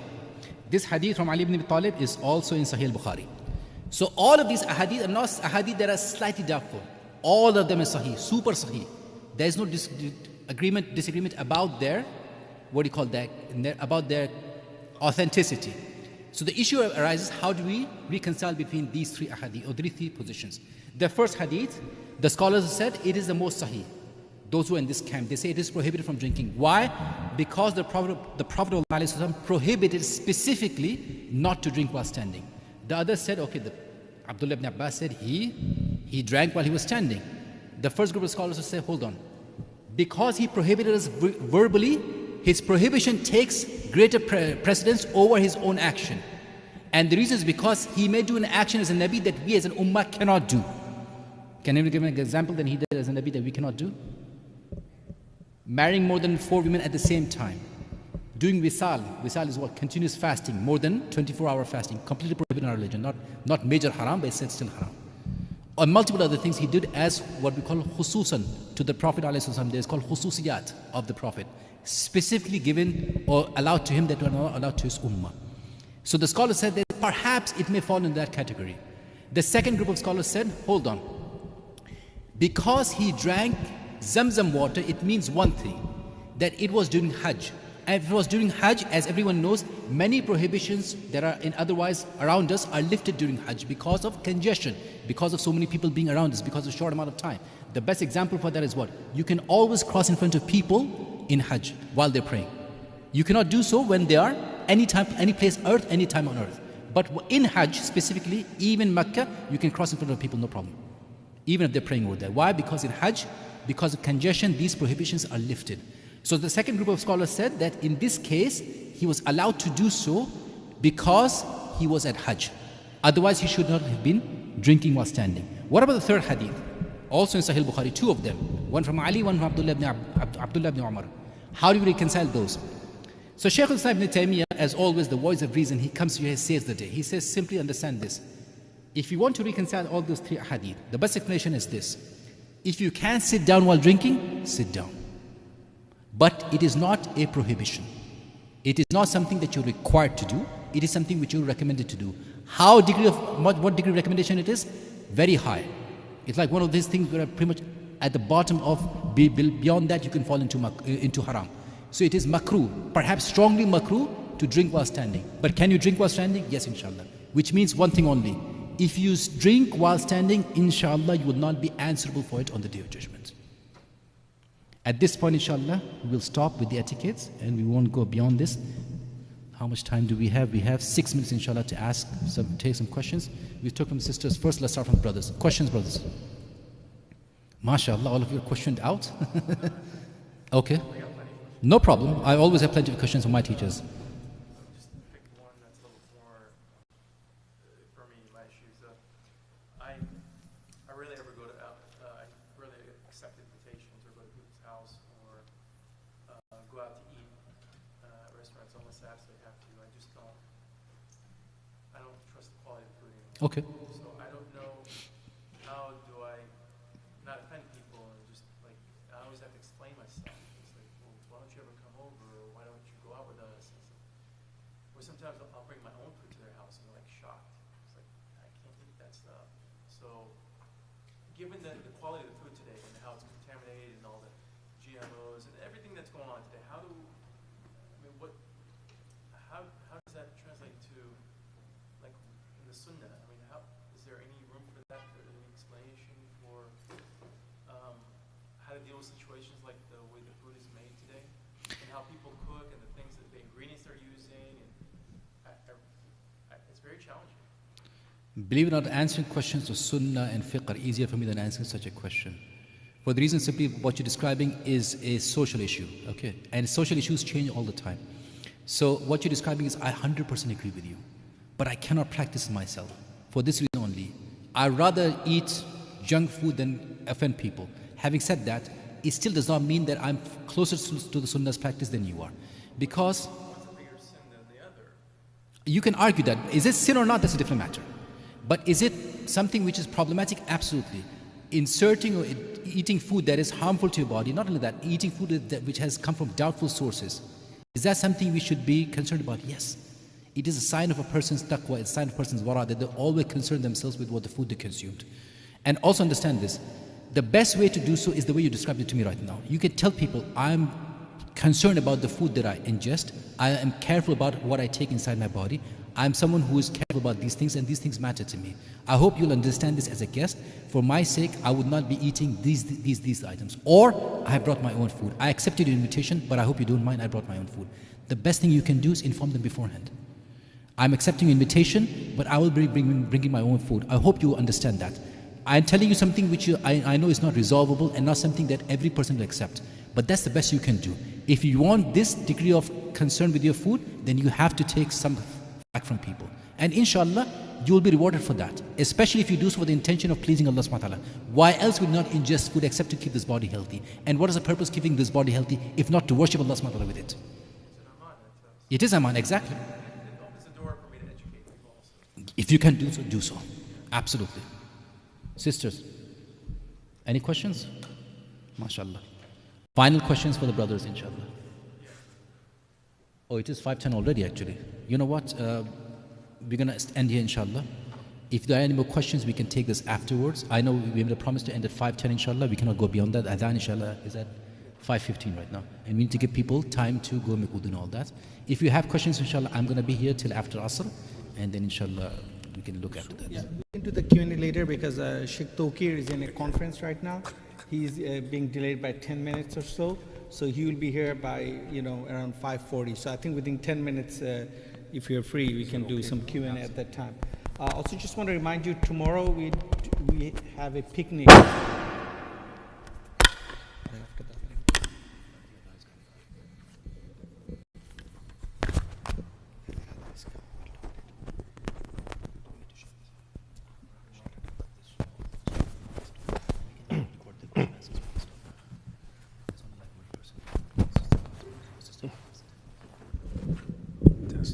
Test. Allahu Akbar, Allahu Akbar. Allahu Akbar, Allahu Akbar. Ashhadu an la ilaha illallah. Ashhadu an la ilaha illallah. Ashhadu anna Muhammadan Rasulullah. أشهد أن محمدا رسول الله حي على الصلاة حي على الصلاة حي على الفلاح حي على الفلاح الله أكبر الله أكبر لا إله إلا الله.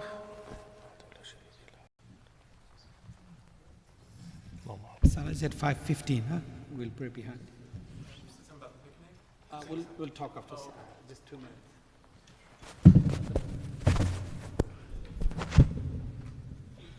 Yes, inshallah.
I know you were Houston, you're traveling to. You will hear this.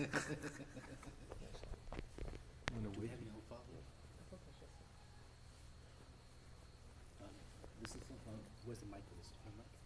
Okay. You can just say, yes. I think so. الله أكبر الله أكبر. أشهد أن لا إله إلا الله. أشهد أن محمد رسول الله. حي على الصلاة حي على الفلاح. قد قامت الصلاة قد قامت الصلاة. الله أكبر الله أكبر. لا إله إلا الله.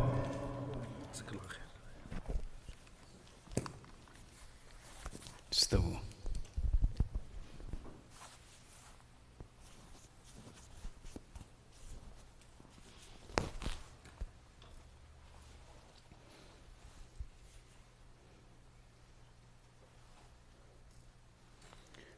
الله أكبر.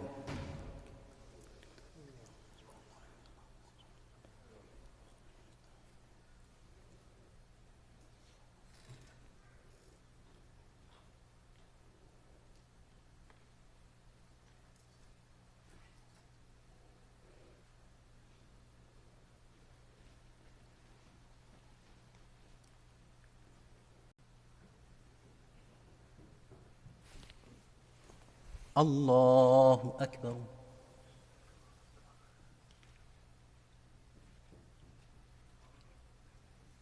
سمع الله لمن حمده. الله أكبر.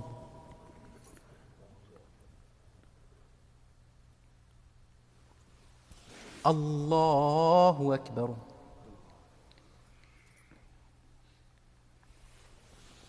الله أكبر.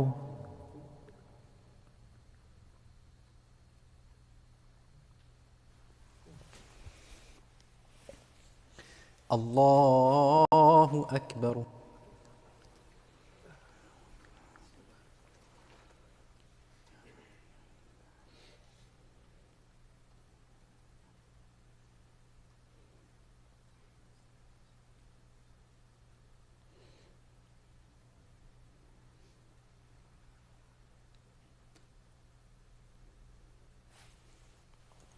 الله أكبر.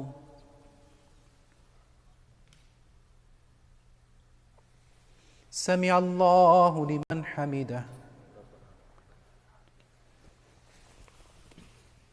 الله أكبر.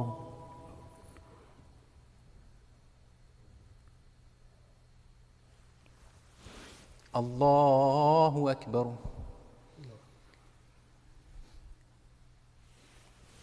الله أكبر.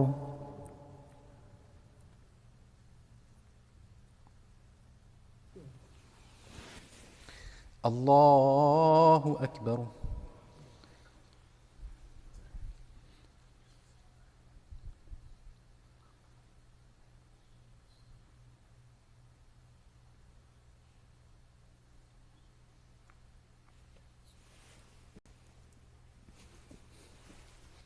الله أكبر.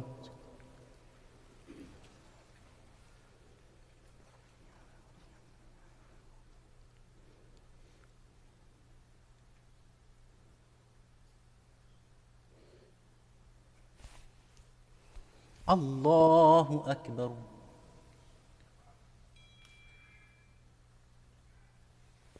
سمع الله لمن حمده.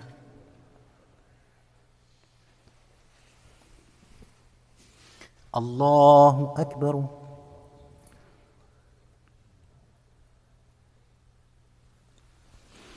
الله أكبر.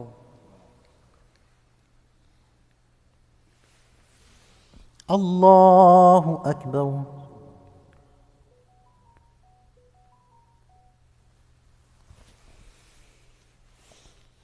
الله أكبر.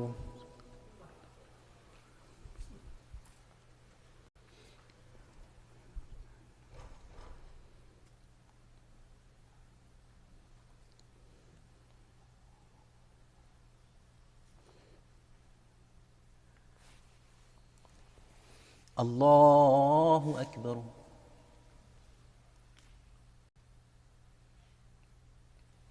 سمع الله لمن حمده.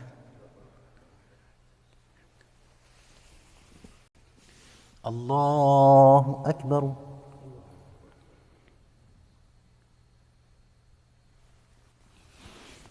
الله أكبر. الله أكبر.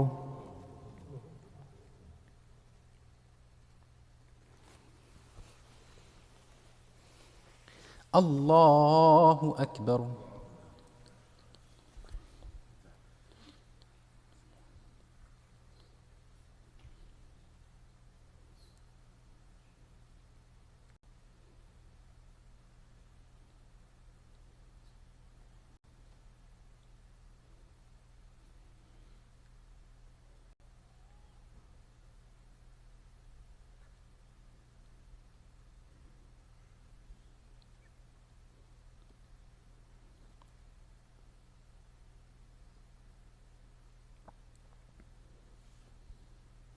السلام عليكم ورحمة الله.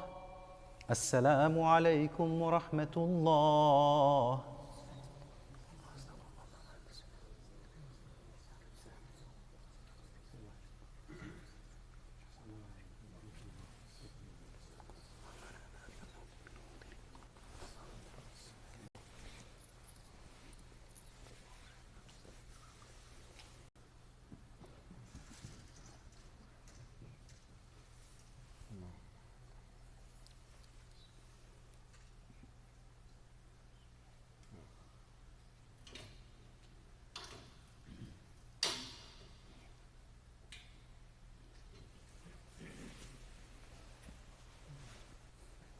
The Prophet ﷺ said, إِنَّ اللَّهَ وَمَلَائِكَتُهُ يُصَلُّونَ عَلَى مَنَامِنِ الصُّفُوفِ. Allah subhanahu wa ta'ala and the angels send salawats upon the right side of the rows. Now understand that is a situation which is unique here, because the way we pray here is that the first row to be filled out will be the left, because we're trying to stay behind this. But in any other circumstance, inshallah, if you have the capacity to go to the right side of the imam, behind them, because that is more preferred in our religion if you can. Also, the closer you can come to the imam, that's also good, inshallah, in prayer. Wallahu ta'ala alam.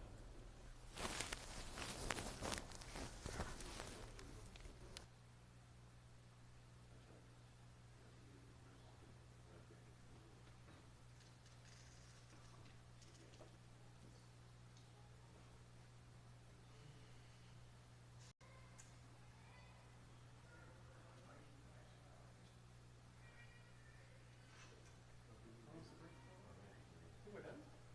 What time do you come back? We're done? What? We're done? No. There's another class. What do you mean done? We still got more. Oh, the talkie show, that's right. That's right. You thought we were done? No. I thought we were done. I thought maybe this guy doesn't know that he just left. Who? The guy that was just there. Yeah, because I think he was saying 5:10, so I misunderstood. I think you might let one of them know. You know? I don't know who the brother was. 5:30, we're gonna 5.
Can you message me the hadith from the one of Takalluf?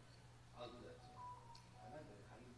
It should be called that. It's very important that we teach that hadith. I read it a long time ago and I could never find it again. I find it. I just read it like less than 2 weeks ago. Shoot live stream, no?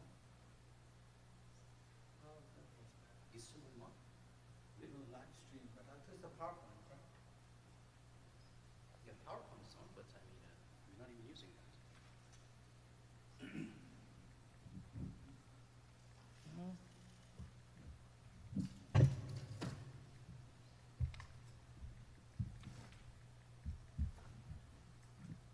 I don't know what he's saying.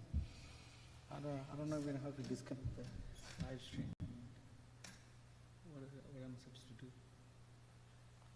I thought camera is the live stream. Yeah, I think Sheikh Wali is traveling for sure. Sheikh Wali told me he's traveling. He's in. Alaikum. Walaikum Just want to say salam. Yeah, how are you guys doing? Alhamdulillah, things are good. How you doing? Allah give you shifa, inshallah. Should I be even humming now? It's okay, man. Depends what you have. I don't know. Allah reward you for all you do. Ameen. Inshallah. I guess only 5 minutes till the break is over. Actually, we're hoping for Sheikh Taqi to be here, but the Oh, program yeah, is 10 doing. minutes. Yeah.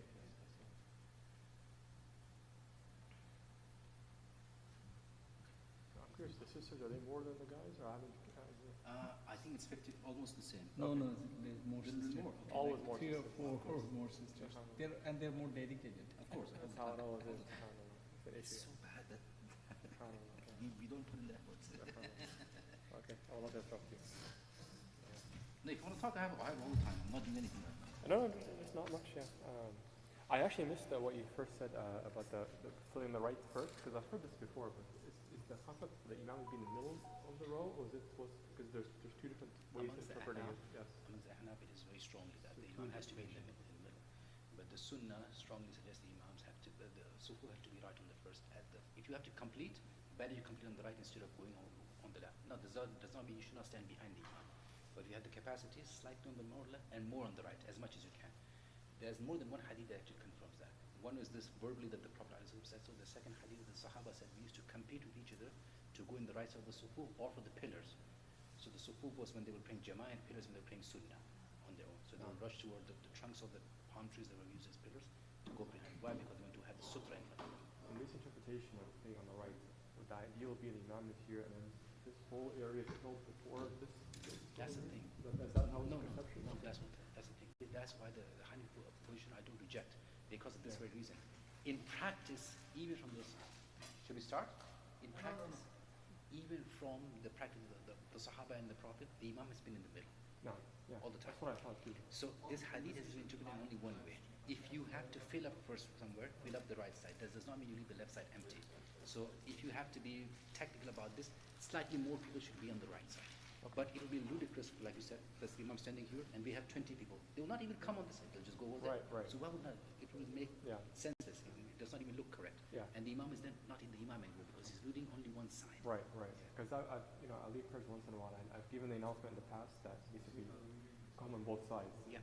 So it sounds like I should be careful what I say. Yeah, there's a different opinion on this topic. I would say what you're saying is not wrong. Yeah, Leading because people. and I think when we said it was different, because I'm taking the hadith to like the angels, صفوا كما تصف الملائكة, that, and I think if I remember, it's on both sides. That's it. They always, and another thing about them, But I also heard like is that they stand close to each other tightly, rank for rank. But so best way to understand would be that if you have to divide the rank, perhaps the best option would be to have the Imam in the middle. But if they have to, people have to join from the back, they should start with right first and then left. Stuck on here. Yeah. So you don't sound too sick, alhamdulillah. I'm glad that Allah knows best. alhamdulillah, you're hiding it very well. No. May Allah. I was even yesterday night. I was coughing fiercely right after I made the announcement. I went home in the morning, started coughing again, and then I was just resting. Perhaps because of resting, it calmed down quite a bit. But even right now, you can see hoarseness in my voice. Alhamdulillah. May Allah complete your shifa. Ameen, ya Rab. Ameen.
You can use this one. Use that one. Don't worry about that. Hello, testing. Just turn that on. Assalamu alaikum wa rahmatullah. Bismillah walhamdulillah wa salatu wa salamu ala rasulillah. As a general guideline, I would say whenever you're speaking to a group of people, do the short version of salam. I only say this because of one reason. We know this from the ayah in the Quran that Allah Azza wa Jalla said, when someone says salam to you, respond to them with equal, or greater than or equal to it. So recommendation what? You start with greater than that and at least do equal to that one.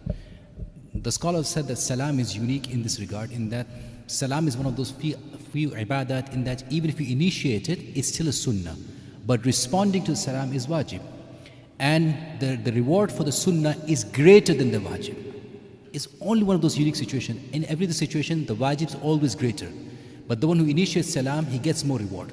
And initiating the salam is sunnah. Responding to the salam is wajib. And the person still gets less reward. Unless they increase in the amount of what they say. So when you're addressing a group, always say Assalamu alaikum.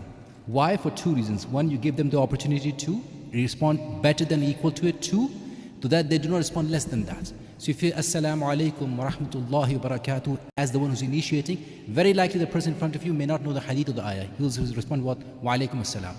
That's not sufficient. So be smart about this, how you respond, how do you say salam. And when you respond, inshallah, go all out. Wa alaikum assalam wa rahmatullahi wa barakatuh.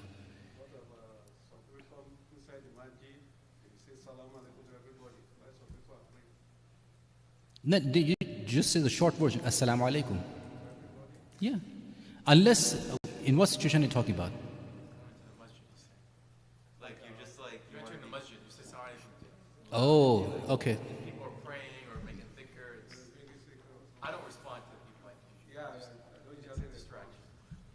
So salam is unique in this regard. We know that salam is one of few things that you actually, perhaps the only thing that you respond to someone in salah. And there's more than one hadith that confirms that. And more than one action has been mentioned. The Sahaba mentioned that the Prophet ﷺ, when someone said was salam to him, he would respond like this. He's praying and he would do like this. And they described he raised his hand while his palm was facing the floor. And that's how he responded. He did not verbalize the response, but he responded to salam like